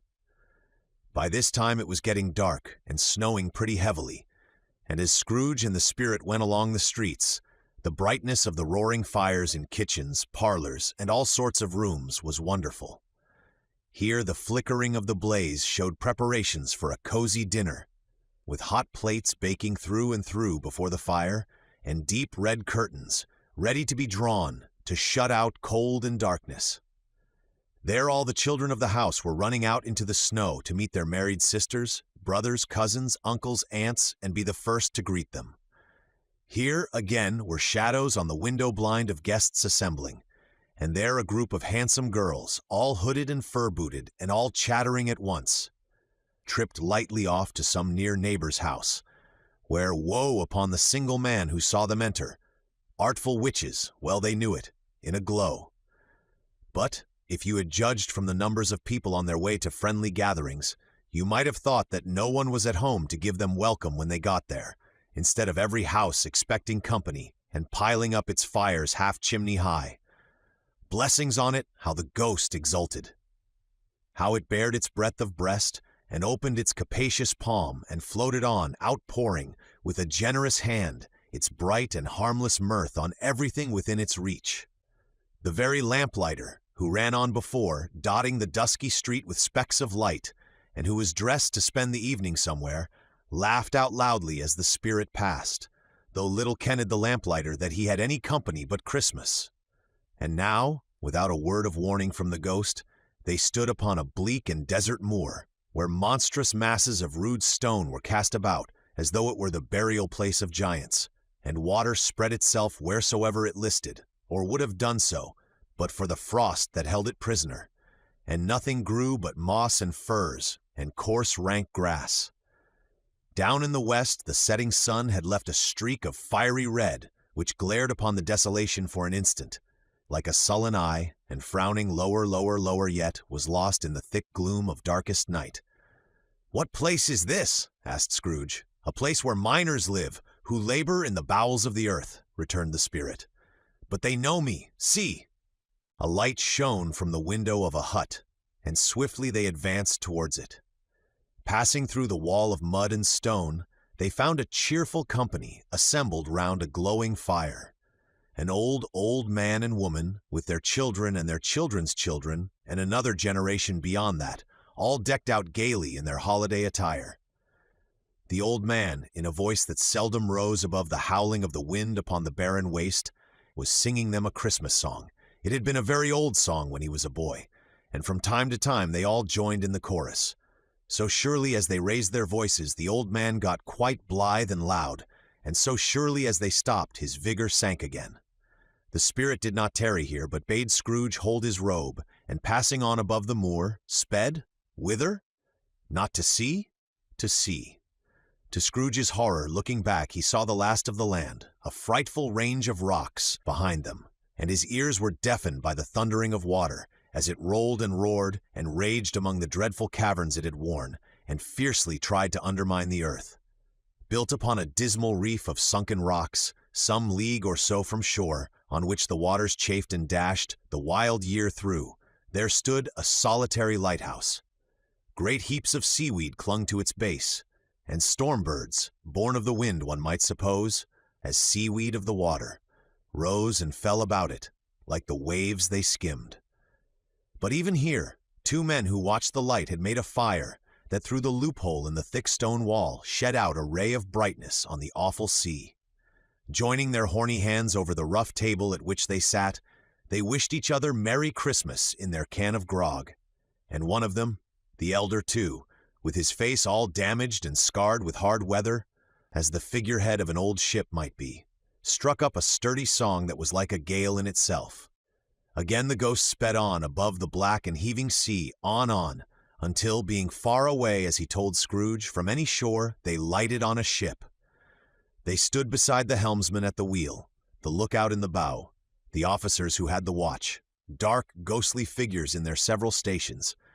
But every man among them hummed a Christmas tune, or had a Christmas thought, or spoke below his breath to his companion of some bygone Christmas day, with homeward hopes belonging to it. And every man on board, waking or sleeping, good or bad, had had a kinder word for another on that day than on any day in the year, and had shared to some extent in its festivities, and had remembered those he cared for at a distance, and had known that they delighted to remember him. It was a great surprise to Scrooge, while listening to the moaning of the wind, and thinking what a solemn thing it was to move on through the lonely darkness over an unknown abyss, whose depths were secrets as profound as death. It was a great surprise to Scrooge, while thus engaged, to hear a hearty laugh. It was a much greater surprise to Scrooge to recognize it as his own nephew's, and to find himself in a bright, dry, gleaming room, with the spirit standing smiling by his side, and looking at that same nephew with approving affability. "Ha, ha!" laughed Scrooge's nephew. "Ha, ha!" If you should happen, by any unlikely chance, to know a man more blessed in a laugh than Scrooge's nephew, all I can say is, I should like to know him too. Introduce him to me, and I'll cultivate his acquaintance. It is a fair, even-handed, noble adjustment of things, that while there is infection in disease and sorrow, there is nothing in the world so irresistibly contagious as laughter and good humor. When Scrooge's nephew laughed in this way, holding his sides, rolling his head, and twisting his face into the most extravagant contortions. Scrooge's niece, by marriage, laughed as heartily as he, and their assembled friends, being not a bit behindhand, roared out lustily. "Ha ha ha ha ha! He said that Christmas was a humbug, as I live," cried Scrooge's nephew. "He believed it too." "More shame for him, Fred," said Scrooge's niece indignantly.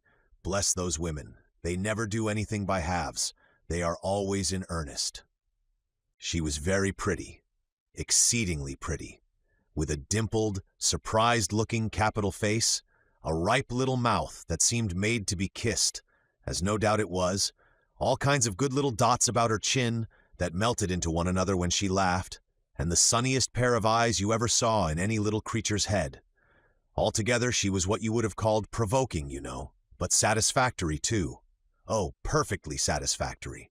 "He's a comical old fellow," said Scrooge's nephew. "That's the truth, and not so pleasant as he might be. However, his offenses carry their own punishment, and I have nothing to say against him." "I'm sure he is very rich, Fred," hinted Scrooge's niece. "At least you always tell me so." "What of that, my dear?" said Scrooge's nephew. "His wealth is of no use to him. He don't do any good with it. He don't make himself comfortable with it. He hasn't the satisfaction of thinking, that he is ever going to benefit U.S. with it." "I have no patience with him," observed Scrooge's niece. Scrooge's niece's sisters and all the other ladies expressed the same opinion. "Oh, I have," said Scrooge's nephew. "I am sorry for him. I couldn't be angry with him if I tried. Who suffers by his ill whims? Himself, always. Here, he takes it into his head to dislike us, and he won't come and dine with us. What's the consequence? He don't lose much of a dinner." "Indeed, I think he loses a very good dinner," interrupted Scrooge's niece. Everybody else said the same, and they must be allowed to have been competent judges, because they had just had dinner, and, with the dessert upon the table, were clustered round the fire by lamplight. "Well, I'm very glad to hear it," said Scrooge's nephew, "because I haven't great faith in these young housekeepers. What do you say, Topper?"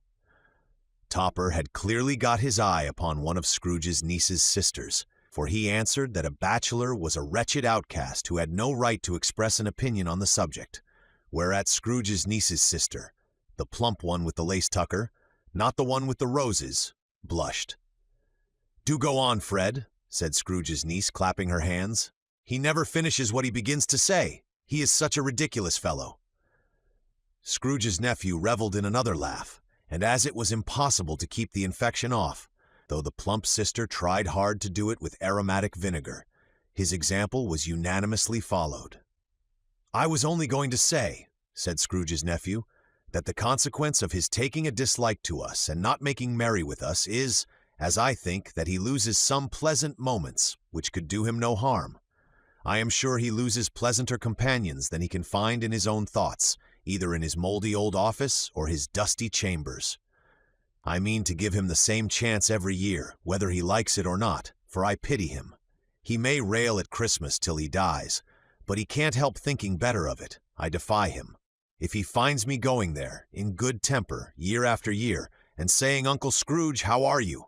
if it only puts him in the vein to leave his poor clerk £50, that's something, and I think I shook him yesterday." It was their turn to laugh now at the notion of his shaking Scrooge. But being thoroughly good-natured, and not much caring what they laughed at, so that they laughed at any rate, he encouraged them in their merriment, and passed the bottle joyously. After tea, they had some music. For they were a musical family, and knew what they were about, when they sung a glee or catch, I can assure you, especially Topper, who could growl away in the bass like a good one, and never swell the large veins in his forehead, or get red in the face over it. Scrooge's niece played well upon the harp, and played among other tunes a simple little air, a mere nothing. You might learn to whistle it in 2 minutes, which had been familiar to the child who fetched Scrooge from the boarding school, as he had been reminded by the ghost of Christmas past. When this strain of music sounded, all the things that Ghost had shown him came upon his mind. He softened more and more, and thought that if he could have listened to it often, years ago, he might have cultivated the kindnesses of life for his own happiness with his own hands, without resorting to the sexton's spade that buried Jacob Marley. But they didn't devote the whole evening to music. After a while they played at forfeits, for it is good to be children sometimes, and never better than at Christmas, when its mighty founder was a child himself. Stop! There was first a game at Blind Man's Buff. Of course there was. And I no more believe Topper was really blind than I believe he had eyes in his boots. My opinion is that it was a done thing between him and Scrooge's nephew, and that the ghost of Christmas Present knew it. The way he went after that plump sister in the lace tucker was an outrage on the credulity of human nature. Knocking down the fire irons, tumbling over the chairs, bumping against the piano, smothering himself among the curtains. Wherever she went, there went he. He always knew where the plump sister was. He wouldn't catch anybody else. If you had fallen up against him, as some of them did, on purpose, he would have made a feint of endeavoring to seize you, which would have been an affront to your understanding, and would instantly have sidled off in the direction of the plump sister. She often cried out that it wasn't fair, and it really was not. But when at last he caught her, when in spite of all her silken rustlings and her rapid flutterings past him, he got her into a corner whence there was no escape, then his conduct was the most execrable, for his pretending not to know her, his pretending that it was necessary to touch her headdress, and further to assure himself of her identity by pressing a certain ring upon her finger and a certain chain about her neck, was vile, monstrous. No doubt she told him her opinion of it, when, another blind man being in office, they were so very confidential together behind the curtains. Scrooge's niece was not one of the blind man's buff party, but was made comfortable with a large chair and a footstool, in a snug corner where the ghost and Scrooge were close behind her. But she joined in the forfeits, and loved her love to admiration, with all the letters of the alphabet. Likewise at the game of how, when, and where, she was very great, and to the secret joy of Scrooge's nephew, beat her sisters hollow, though they were sharp girls too, as Topper could have told you. There might have been 20 people there, young and old, but they all played, and so did Scrooge, for wholly forgetting in the interest he had in what was going on, that his voice made no sound in their ears, he sometimes came out with his guess quite loud, and very often guessed quite right too, for the sharpest needle, best Whitechapel, warranted not to cut in the eye, was not sharper than Scrooge, blunt as he took it in his head to be.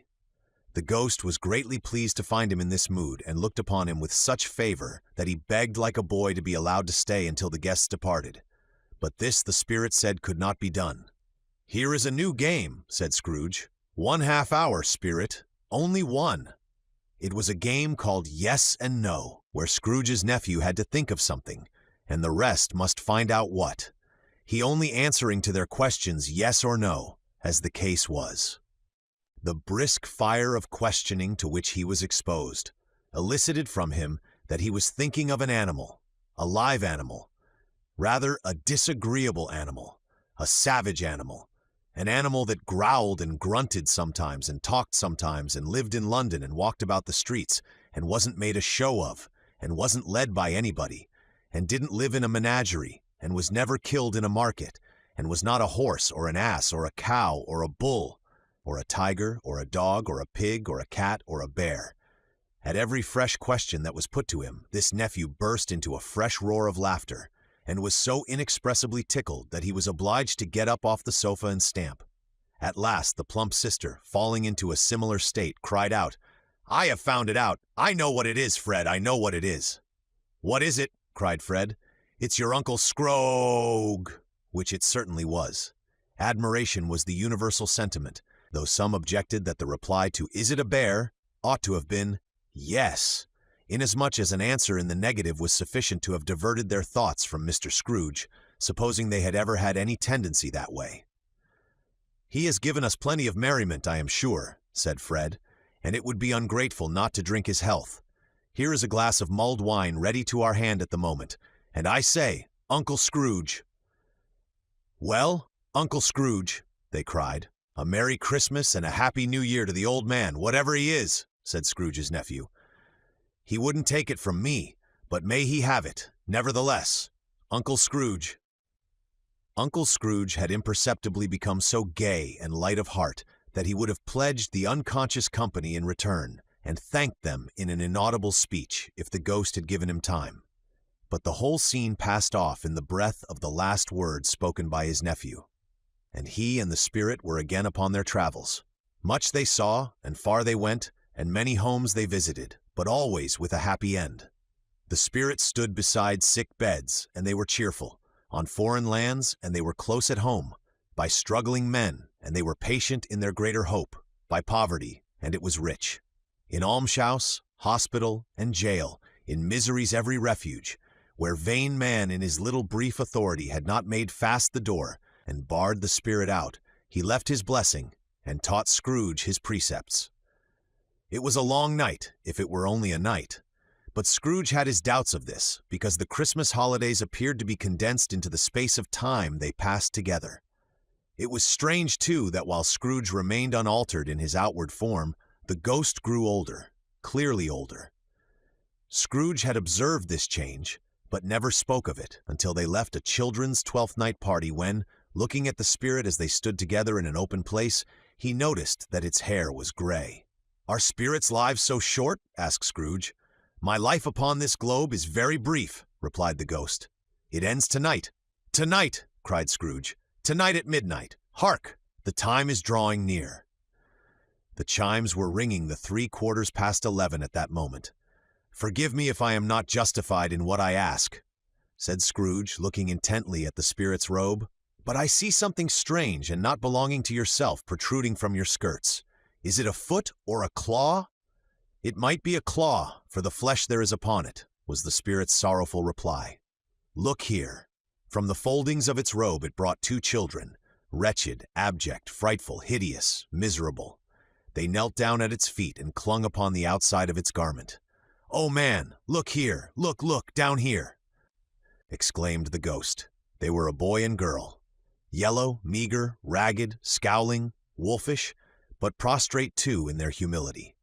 Where graceful youth should have filled their features out and touched them with its freshest tints, a stale and shriveled hand like that of age had pinched and twisted them and pulled them into shreds. Where angels might have sat enthroned, devils lurked and glared out menacing. No change, no degradation, no perversion of humanity, in any grade, through all the mysteries of wonderful creation, has monsters half so horrible and dread.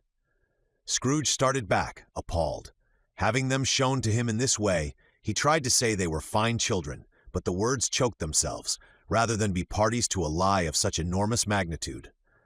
"Spirit, are they yours?" Scrooge could say no more. "They are man's," said the spirit, looking down upon them. "And they cling to me, appealing from their fathers. This boy is ignorance. This girl is want. Beware them both, and all of their degree, but most of all beware this boy, for on his brow I see that written which is doom, unless the writing be erased." "Deny it," cried the spirit, stretching out its hand towards the city. "Slander those who tell it ye, admit it for your factious purposes, and make it worse, and bide the end." "Have they no refuge or resource?" cried Scrooge. "Are there no prisons?" said the spirit, turning on him for the last time with his own words. "Are there no workhouses?" The bell struck 12. Scrooge looked about him for the ghost, and saw it not. As the last stroke ceased to vibrate, he remembered the prediction of old Jacob Marley, and lifting up his eyes, beheld a solemn phantom, draped and hooded, coming, like a mist along the ground, towards him. Chapter 4. The Last of the Spirits. The phantom slowly, gravely, silently approached. When it came near him, Scrooge bent down upon his knee, for in the very air through which this spirit moved it seemed to scatter gloom and mystery. It was shrouded in a deep black garment, which concealed its head, its face, its form, and left nothing of it visible save one outstretched hand. But for this it would have been difficult to detach its figure from the night, and separate it from the darkness by which it was surrounded. He felt that it was tall and stately when it came beside him, and that its mysterious presence filled him with a solemn dread. He knew no more, for the spirit neither spoke nor moved. "I am in the presence of the ghost of Christmas yet to come?" said Scrooge. The spirit answered not, but pointed onward with its hand. "You are about to show me shadows of the things that have not happened, but will happen in the time before us," Scrooge pursued. "Is that so, Spirit?" The upper portion of the garment was contracted for an instant in its folds, as if the spirit had inclined its head. That was the only answer he received. Although well used to ghostly company by this time, Scrooge feared the silent shape so much that his legs trembled beneath him, and he found that he could hardly stand when he prepared to follow it. The spirit paused a moment, as observing his condition and giving him time to recover. But Scrooge was all the worse for this. It thrilled him with a vague, uncertain horror to know that behind the dusky shroud there were ghostly eyes intently fixed upon him, while he, though he stretched his own to the utmost, could see nothing but a spectral hand and one great heap of black. "Ghost of the future," he exclaimed, "I fear you more than any specter I have seen. But as I know your purpose is to do me good, and as I hope to live to be another man from what I was, I am prepared to bear you company, and do it with a thankful heart. Will you not speak to me?" It gave him no reply. The hand was pointed straight before them. "Lead on," said Scrooge. "Lead on. The night is waning fast, and it is precious time to me, I know. Lead on, spirit." The phantom moved away as it had come towards him. Scrooge followed in the shadow of its dress, which bore him up, he thought, and carried him along. They scarcely seemed to enter the city, for the city rather seemed to spring up about them, and encompass them of its own act. But there they were, in the heart of it, on 'change amongst the merchants, who hurried up and down and chinked the money in their pockets, and conversed in groups, and looked at their watches, and trifled thoughtfully with their great gold seals, and so forth, as Scrooge had seen them often. The spirit stopped beside one little knot of businessmen. Observing that the hand was pointed to them, Scrooge advanced to listen to their talk. "No," said a great fat man with a monstrous chin, "I don't know much about it either way. I only know he's dead." "When did he die?" inquired another. "Last night, I believe." "Why, what was the matter with him?" asked a third, taking a vast quantity of snuff out of a very large snuff-box. "I thought he'd never die." "God knows," said the first with a yawn. "What has he done with his money?" asked a red-faced gentleman with a pendulous excrescence on the end of his nose that shook like the gills of a turkey-cock. "I haven't heard," said the man with the large chin, yawning again. "Left it to his company, perhaps. He hasn't left it to me. That's all I know." This pleasantry was received with a general laugh. "It's likely to be a very cheap funeral," said the same speaker, "for upon my life I don't know of anybody to go to it. Suppose we make up a party and volunteer?" Another laugh. "I don't mind going if a lunch is provided," observed the gentleman with the excrescence on his nose. "But I must be fed if I make one." Another laugh. "Well, I am the most disinterested among you after all," said the first speaker, "for I never wear black gloves and I never eat lunch, but I'll offer to go if anybody else will. When I come to think of it, I'm not at all sure that I wasn't his most particular friend, for we used to stop and speak whenever we met. Bye-bye." Speakers and listeners strolled away and mixed with other groups. Scrooge knew the men and looked towards the spirit for an explanation. The phantom glided on into a street. Its finger pointed to two persons meeting. Scrooge listened again, thinking that the explanation might lie here. He knew these men also perfectly. They were men of business, very wealthy and of great importance. He had made a point always of standing well in their esteem, in a business point of view, that is, strictly in a business point of view. "How are you?" said one. "How are you?" returned the other. "Well," said the first, "Old Scratch has got his own at last, hey?" "So I am told," returned the second. "Cold, isn't it? Seasonable for Christmas time. You're not a skater, I suppose?" "No, no, something else to think of. Good morning." Not another word. That was their meeting, their conversation, and their parting. Scrooge was at first inclined to be surprised that the spirit should attach importance to conversations apparently so trivial, but feeling assured that they must have some hidden purpose, he set himself to consider what it was likely to be. They could scarcely be supposed to have any bearing on the death of Jacob, his old partner, for that was past, and this ghost's province was the future. Nor could he think of anyone immediately connected with himself to whom he could apply them. But nothing doubting that to whomsoever they applied, they had some latent moral for his own improvement, He resolved to treasure up every word he heard and everything he saw, and especially to observe the shadow of himself when it appeared. For he had an expectation that the conduct of his future self would give him the clue he missed and would render the solution of these riddles easy. He looked about in that very place for his own image, but another man stood in his accustomed corner, and though the clock pointed to his usual time of day for being there, he saw no likeness of himself among the multitudes that poured in through the porch. It gave him little surprise, however, for he had been revolving in his mind a change of life, and thought and hoped he saw his newborn resolutions carried out in this. Quiet and dark, beside him stood the phantom, with its outstretched hand. When he roused himself from his thoughtful quest, he fancied from the turn of the hand and its situation in reference to himself that the unseen eyes were looking at him keenly. It made him shudder and feel very cold. They left the busy scene and went into an obscure part of the town where Scrooge had never penetrated before, although he recognized its situation and its bad repute. The ways were foul and narrow, the shops and houses wretched, the people half-naked, drunken, slipshod, ugly.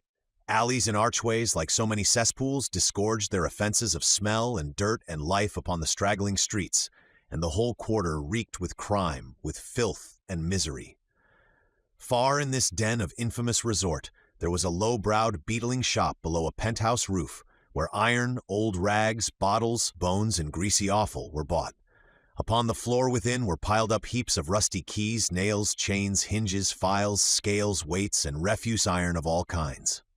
Secrets that few would like to scrutinize were bred and hidden in mountains of unseemly rags, masses of corrupted fat, and sepulchres of bones. Sitting in among the wares he dealt in, by a charcoal stove, made of old bricks, was a gray-haired rascal, nearly 70 years of age, who had screened himself from the cold air without by a frowsy curtaining of miscellaneous tatters hung upon a line, and smoked his pipe in all the luxury of calm retirement. Scrooge and the phantom came into the presence of this man, just as a woman with a heavy bundle slunk into the shop. But she had scarcely entered, when another woman, similarly laden, came in too, and she was closely followed by a man in faded black, who was no less startled by the sight of them than they had been upon the recognition of each other. After a short period of blank astonishment, in which the old man with the pipe had joined them, they all three burst into a laugh. "Let the charwoman alone to be the first," cried she who had entered first. "Let the laundress alone to be the second, and let the undertaker's man alone to be the third. Look here, old Joe, here's a chance, if we haven't all three met here without meaning it." "You couldn't have met in a better place," said old Joe, removing his pipe from his mouth.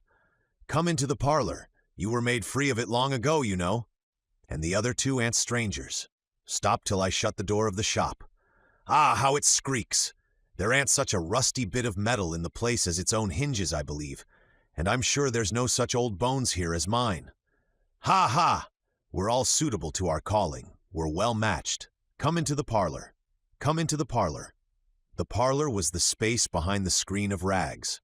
The old man raked the fire together with an old stair-rod, and having trimmed his smoky lamp, for it was night, with the stem of his pipe, put it in his mouth again. While he did this, the woman who had already spoken threw her bundle on the floor, and sat down in a flaunting manner on a stool, crossing her elbows on her knees, and looking with a bold defiance at the other two.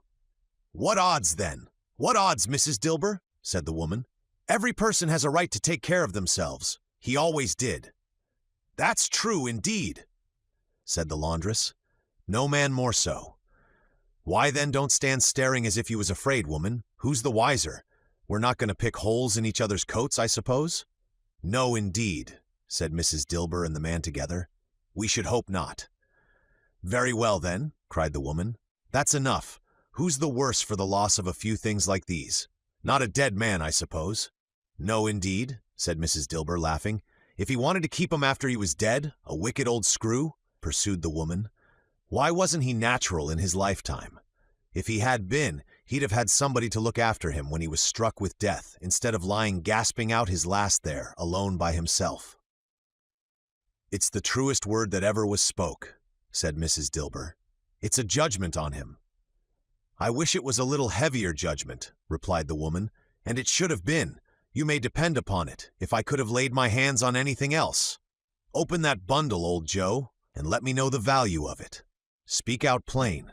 I'm not afraid to be the first, nor afraid for them to see it.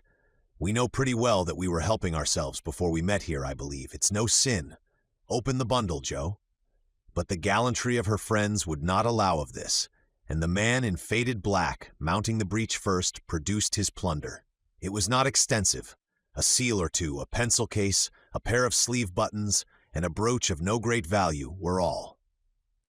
They were severally examined and appraised by old Joe, who chalked the sums he was disposed to give for each upon the wall, and added them up into a total when he found there was nothing more to come. "That's your account," said Joe, "and I wouldn't give another sixpence if I was to be boiled for not doing it. Who's next?" Mrs. Dilber was next. Sheets and towels, a little wearing apparel, 2 old-fashioned silver teaspoons, a pair of sugar tongues, and a few boots. Her account was stated on the wall in the same manner. "I always give too much to ladies. It's a weakness of mine, and that's the way I ruin myself," said old Joe. "That's your account. If you asked me for another penny and made it an open question, I'd repent of being so liberal and knock off half a crown." "And now undo my bundle, Joe," said the first woman. Joe went down on his knees for the greater convenience of opening it, and having unfastened a great many knots, dragged out a large and heavy roll of some dark stuff. "What do you call this?" said Joe. "Bed curtains." "Ah," returned the woman, laughing and leaning forward on her crossed arms. "Bed curtains. You don't mean to say you took 'em down, rings and all, with him lying there?" said Joe. "Yes, I do," replied the woman. "Why not?" "You were born to make your fortune," said Joe, "and you'll certainly do it." "I certainly shan't hold my hand when I can get anything in it by reaching it out, for the sake of such a man as he was, I promise you, Joe," returned the woman coolly. "Don't drop that oil upon the blankets now." "His blankets?" asked Joe. "Whose else's, do you think?" replied the woman. "He isn't likely to take cold without 'em, I dare say." "I hope he didn't die of anything catching? Eh?" said old Joe, stopping in his work and looking up. "Don't you be afraid of that," returned the woman. "I ain't so fond of his company that I'd loiter about him for such things if he did. Ah, you may look through that shirt till your eyes ache, but you won't find a hole in it, nor a threadbare place. It's the best he had, and a fine one too. They'd have wasted it if it hadn't been for me."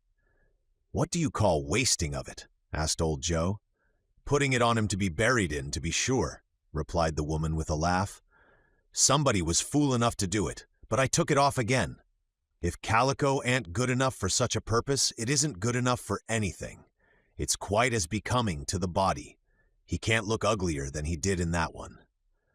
Scrooge listened to this dialogue in horror.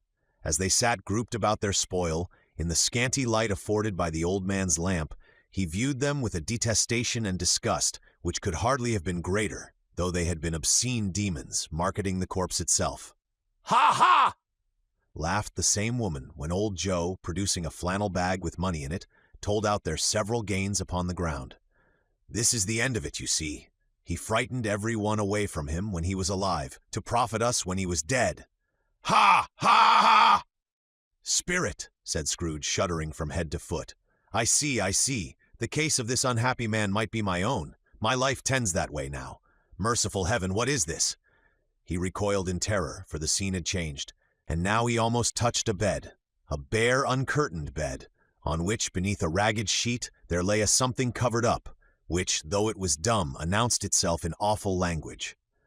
The room was very dark, too dark to be observed with any accuracy, though Scrooge glanced round it in obedience to a secret impulse, anxious to know what kind of room it was.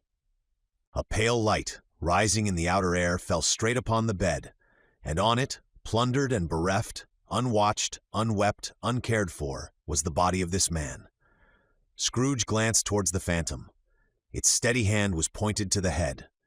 The cover was so carelessly adjusted that the slightest raising of it, the motion of a finger upon Scrooge's part, would have disclosed the face.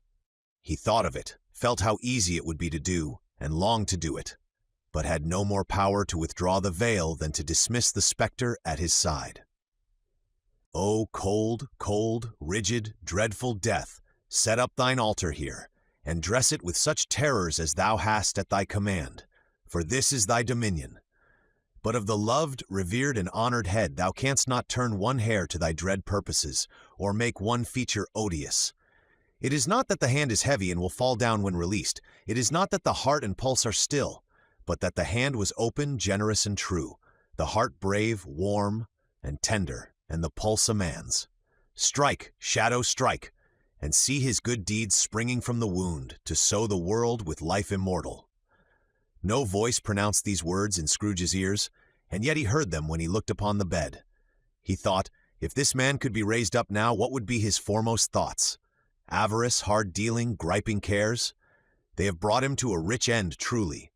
He lay in the dark, empty house with not a man, a woman, or a child, to say that he was kind to me in this or that, and for the memory of one kind word I will be kind to him. A cat was tearing at the door, and there was a sound of gnawing rats beneath the hearthstone. What they wanted in the room of death, and why they were so restless and disturbed, Scrooge did not dare to think. "Spirit," he said, "this is a fearful place. In leaving it, I shall not leave its lesson. Trust me. Let us go." Still the ghost pointed with an unmoved finger to the head. "I understand you," Scrooge returned, "and I would do it if I could. But I have not the power, Spirit. I have not the power." Again it seemed to look upon him. "If there is any person in the town who feels emotion caused by this man's death," said Scrooge, quite agonized, "show that person to me, Spirit, I beseech you." The phantom spread its dark robe before him for a moment, like a wing, and withdrawing it, revealed a room by daylight, where a mother and her children were. She was expecting someone, and with anxious eagerness, for she walked up and down the room, started at every sound, looked out from the window, glanced at the clock, tried, but in vain, to work with her needle, and could hardly bear the voices of the children in their play. At length the long-expected knock was heard. She hurried to the door, and met her husband, a man whose face was careworn and depressed, though he was young. There was a remarkable expression in it now, a kind of serious delight of which he felt ashamed, and which he struggled to repress. He sat down to the dinner that had been hoarding for him by the fire, and when she asked him faintly what news, which was not until after a long silence, he appeared embarrassed how to answer. "Is it good," she said, "or bad, to help him?" "Bad," he answered. "We are quite ruined?" "No, there is hope yet, Caroline." "If he relents," she said, amazed. "There is. Nothing is past hope, if such a miracle has happened."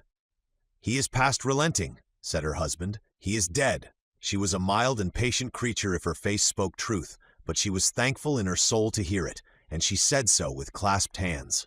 She prayed forgiveness the next moment, and was sorry, but the first was the emotion of her heart. What the half-drunken woman whom I told you of last night said to me when I tried to see him and obtain a week's delay, and what I thought was a mere excuse to avoid me, turns out to have been quite true. He was not only very ill, but dying then. To whom will our debt be transferred?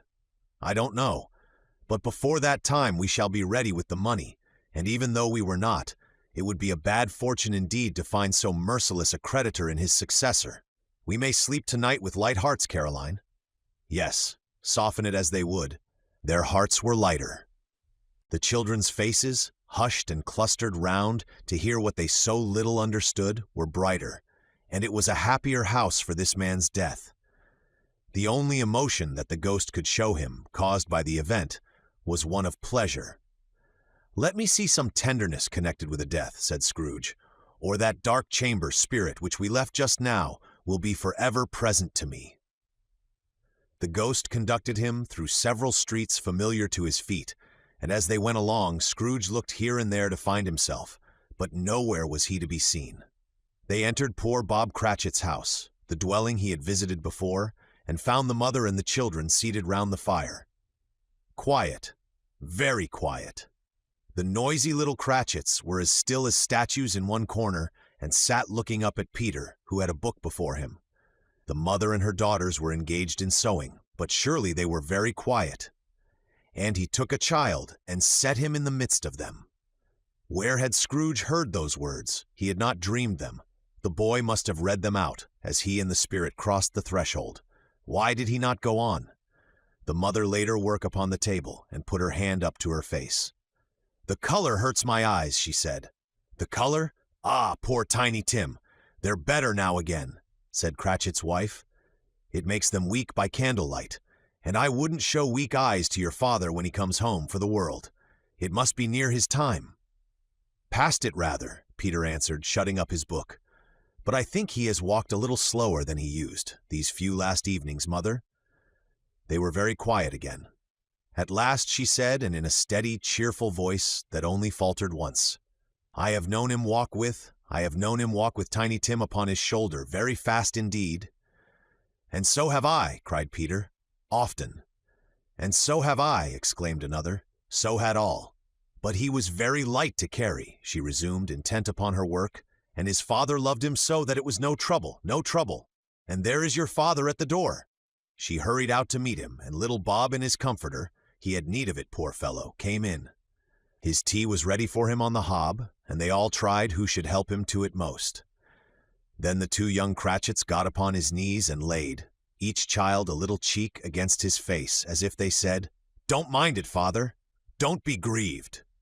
Bob was very cheerful with them and spoke pleasantly to all the family. He looked at the work upon the table and praised the industry and speed of Mrs. Cratchit and the girls. They would be done long before Sunday, he said.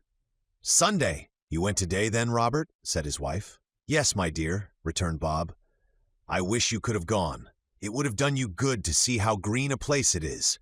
But you'll see it often. I promised him that I would walk there on a Sunday." "My little, little child," cried Bob. "My little child." He broke down all at once. He couldn't help it. If he could have helped it, he and his child would have been farther apart perhaps than they were. He left the room and went upstairs into the room above, which was lighted cheerfully and hung with Christmas. There was a chair set close beside the child, and there were signs of someone having been there lately. Poor Bob sat down in it, and when he had thought a little and composed himself, he kissed the little face. He was reconciled to what had happened, and went down again quite happy. They drew about the fire and talked, the girls and mother working still. Bob told them of the extraordinary kindness of Mr. Scrooge's nephew, whom he had scarcely seen but once, and who, meeting him in the street that day, and seeing that he looked a little, "Just a little down, you know," said Bob, inquired what had happened to distress him. "On which," said Bob, "for he is the pleasantest spoken gentleman you ever heard," I told him. "I am heartily sorry for it, Mr. Cratchit," he said, "and heartily sorry for your good wife. By the by, how he ever knew that, I don't know." "Knew what, my dear?" "Why, that you were a good wife," replied Bob. "Everybody knows that," said Peter. "Very well observed, my boy," cried Bob. "I hope they do. Heartily sorry," he said, "for your good wife. If I can be of service to you in any way," he said, giving me his card, "that's where I live. Pray come to me." "Now, it wasn't," cried Bob, "for the sake of anything he might be able to do for us, so much as for his kind way, that this was quite delightful. It really seemed as if he had known our Tiny Tim and felt with us." "I'm sure he's a good soul," said Mrs. Cratchit. "You would be sure of it, my dear," returned Bob, "if you saw and spoke to him. I shouldn't be at all surprised. Mark what I say, if he got Peter a better situation." "Only hear that, Peter," said Mrs. Cratchit. "And then," cried one of the girls, "Peter will be keeping company with someone and setting up for himself." "Get along with you," retorted Peter, grinning. "It's just as likely as not," said Bob, "one of these days, though there's plenty of time for that, my dear. But however and whenever we part from one another, I am sure we shall none of us forget poor Tiny Tim, shall we, or this first parting that there was among us?" "Never, father," cried they all. "And I know," said Bob, "I know, my dears, that when we recollect how patient and how mild he was, although he was a little child, we shall not quarrel easily among ourselves and forget poor Tiny Tim in doing it." "No, never, father," they all cried again. "I am very happy," said little Bob. "I am very happy." Mrs. Cratchit kissed him, his daughters kissed him, the two young Cratchits kissed him, and Peter and himself shook hands. "Spirit of Tiny Tim, thy childish essence was from God." "Spectre," said Scrooge, "something informs me that our parting moment is at hand. I know it, but I know not how. Tell me what man that was whom we saw lying dead?" The ghost of Christmas yet to come conveyed him as before, though at a different time, he thought. Indeed, there seemed no order in these latter visions, save that they were in the future, into the resorts of businessmen, but showed him not himself. Indeed, the spirit did not stay for anything, but went straight on, as to the end just now desired, until besought by Scrooge to tarry for a moment. "This court," said Scrooge, "through which we hurry now, is where my place of occupation is, and has been for a length of time. I see the house. Let me behold what I shall be in days to come." The spirit stopped. The hand was pointed elsewhere. "The house is yonder," Scrooge exclaimed. "Why do you point away?" The inexorable finger underwent no change. Scrooge hastened to the window of his office and looked in. It was an office still, but not his. The furniture was not the same, and the figure in the chair was not himself. The phantom pointed as before. He joined it once again, and wondering why and whither he had gone, accompanied it until they reached an iron gate. He paused to look round before entering. A churchyard. Here, then, the wretched man whose name he had now to learn lay underneath the ground. It was a worthy place. Walled in by houses, overrun by grass and weeds, the growth of vegetation's death, not life, choked up with too much burying, fat with repleted appetite. A worthy place. The spirit stood among the graves and pointed down to one. He advanced towards it trembling. The phantom was exactly as it had been, but he dreaded that he saw new meaning in its solemn shape. "Before I draw nearer to that stone to which you point," said Scrooge, "answer me one question. Are these the shadows of the things that will be, or are they shadows of things that may be only?" Still the ghost pointed downward to the grave by which it stood. "Men's courses will foreshadow certain ends, to which, if persevered in, they must lead," said Scrooge. "But if the courses be departed from, the ends will change. Say it is thus with what you show me." The spirit was immovable as ever. Scrooge crept towards it, trembling as he went, and following the finger, read upon the stone of the neglected grave his own name, Ebenezer Scrooge. "Am I that man who lay upon the bed?" he cried upon his knees. The finger pointed from the grave to him and back again. "No, spirit! Oh, no, no!" The finger still was there. "Spirit!" he cried, tight clutching at its robe. "Hear me! I am not the man I was. I will not be the man I must have been but for this intercourse. Why show me this if I am past all hope?"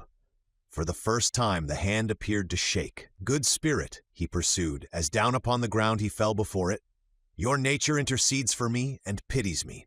Assure me that I yet may change these shadows you have shown me by an altered life." The kind hand trembled. "I will honor Christmas in my heart and try to keep it all the year.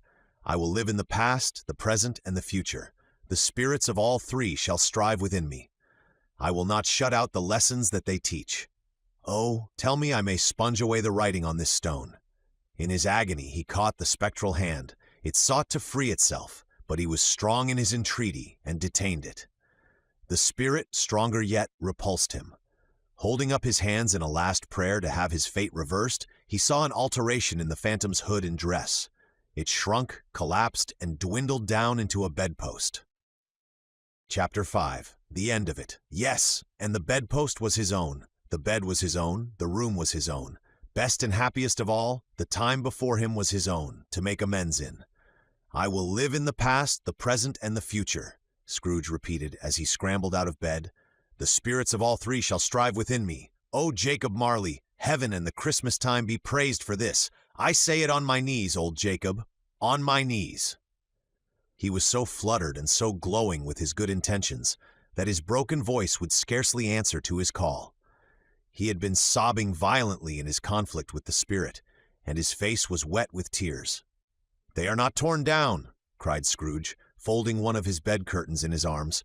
"They are not torn down, rings and all. They are here. I am here. The shadows of the things that would have been may be dispelled. They will be. I know they will." His hands were busy with his garments all this time, turning them inside out, putting them on upside down, tearing them, mislaying them, making them parties to every kind of extravagance. "I don't know what to do," cried Scrooge, laughing and crying in the same breath, and making a perfect Laocoon of himself with his stockings.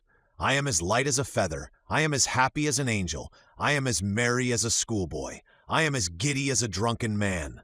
A Merry Christmas to everybody." A happy new year to all the world. Hello here. Whoop. Hello. He had frisked into the sitting room and was now standing there, perfectly winded.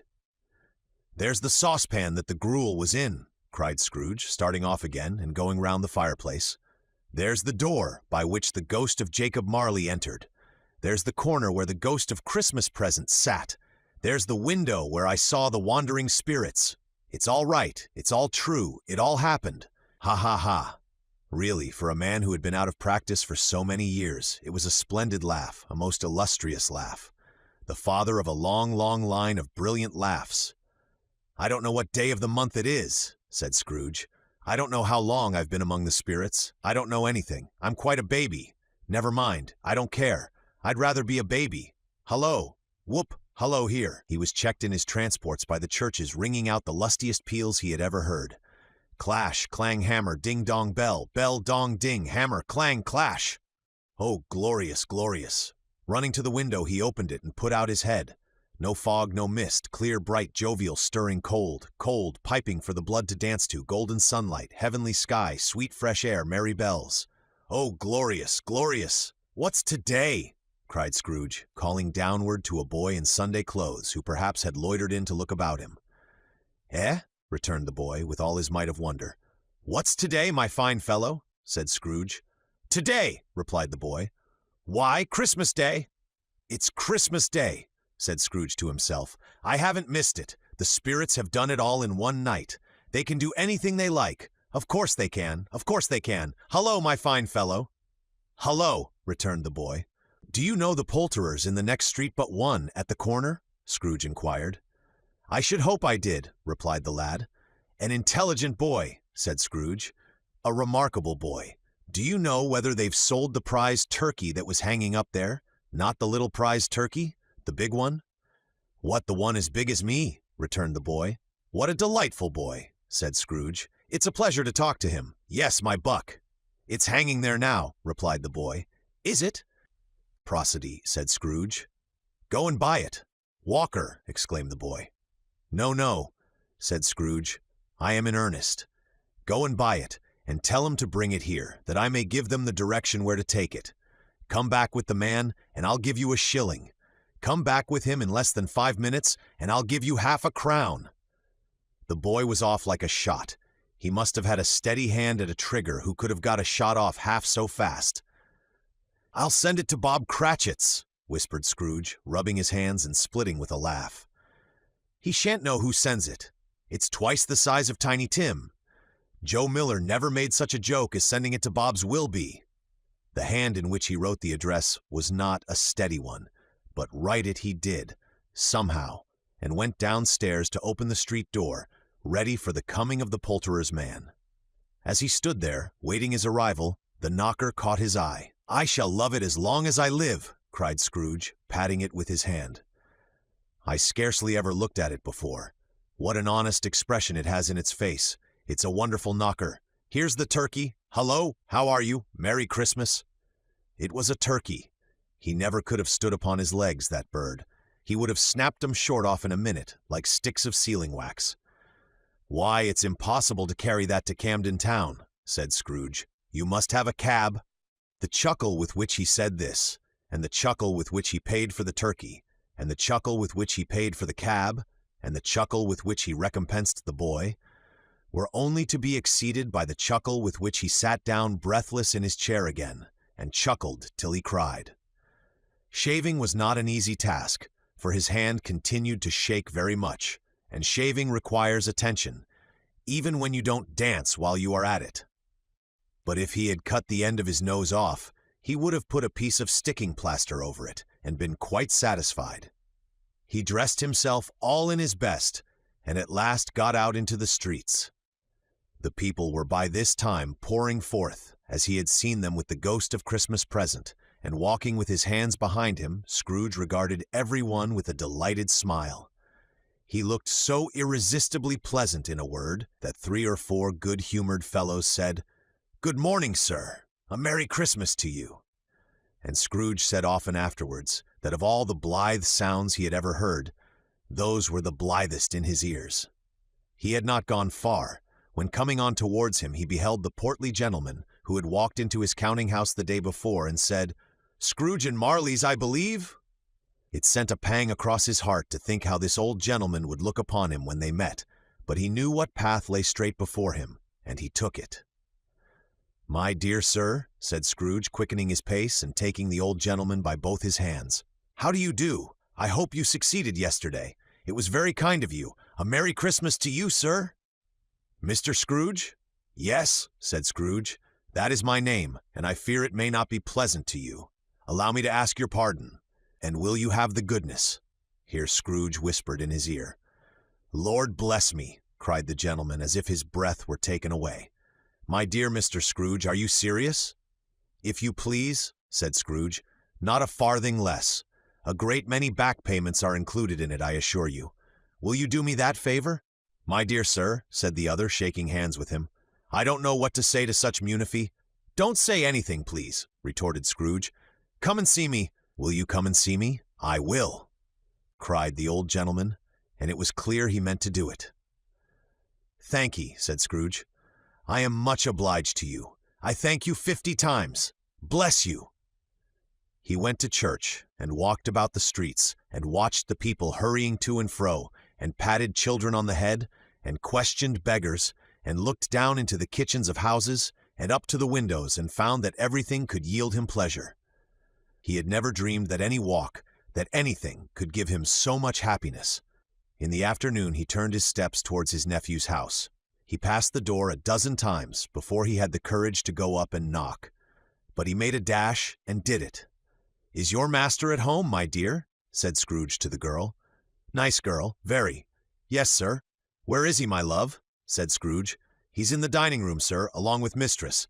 I'll show you upstairs, if you please." "Thank ye, he knows me," said Scrooge, with his hand already on the dining-room lock. "I'll go in here, my dear." He turned it gently and settled his face in round the door. They were looking at the table, which was spread out in great array, for these young housekeepers are always nervous on such points, and like to see that everything is right. "Fred," said Scrooge. "Dear heart alive, how is niece by marriage started?" Scrooge had forgotten, for the moment, about her sitting in the corner with the footstool, or he wouldn't have done it, on any account. "Why, bless my soul!" cried Fred. "Who's that?" "It's I, your Uncle Scrooge. I have come to dinner. Will you let me in, Fred?" "Let him in. It is a mercy he didn't shake his arm off. He was at home in 5 minutes. Nothing could be heartier. His niece looked just the same. So did Topper when he came. So did the plump sister when she came. So did every one when they came. Wonderful party. Wonderful games, wonderful unanimity, wonderful happiness. But he was early at the office next morning. Oh, he was early there. If he could only be there first and catch Bob Cratchit coming late. That was the thing he had set his heart upon. And he did it. Yes, he did. The clock struck 9. No Bob. 1/4 past. No Bob. He was full 18 minutes and a half behind his time. Scrooge sat with his door wide open that he might see him come into the tank. His hat was off before he opened the door. His comforter, too. He was on his stool in a jiffy, driving away with his pen as if he were trying to overtake 9 o'clock. "Hello," growled Scrooge in his accustomed voice, as near as he could feign it. "What do you mean by coming here at this time of day?" "I am very sorry, sir," said Bob. "I am behind my time." "You are," repeated Scrooge. "Yes, I think you are. Step this way, sir, if you please." "It's only once a year, sir," pleaded Bob, appearing from the tank. "It shall not be repeated. I was making rather merry yesterday, sir." "Now I'll tell you what, my friend," said Scrooge. "I am not going to stand this sort of thing any longer. And therefore," he continued, leaping from his stool and giving Bob such a dig in the waistcoat that he staggered back into the tank again, "and therefore I am about to raise your salary."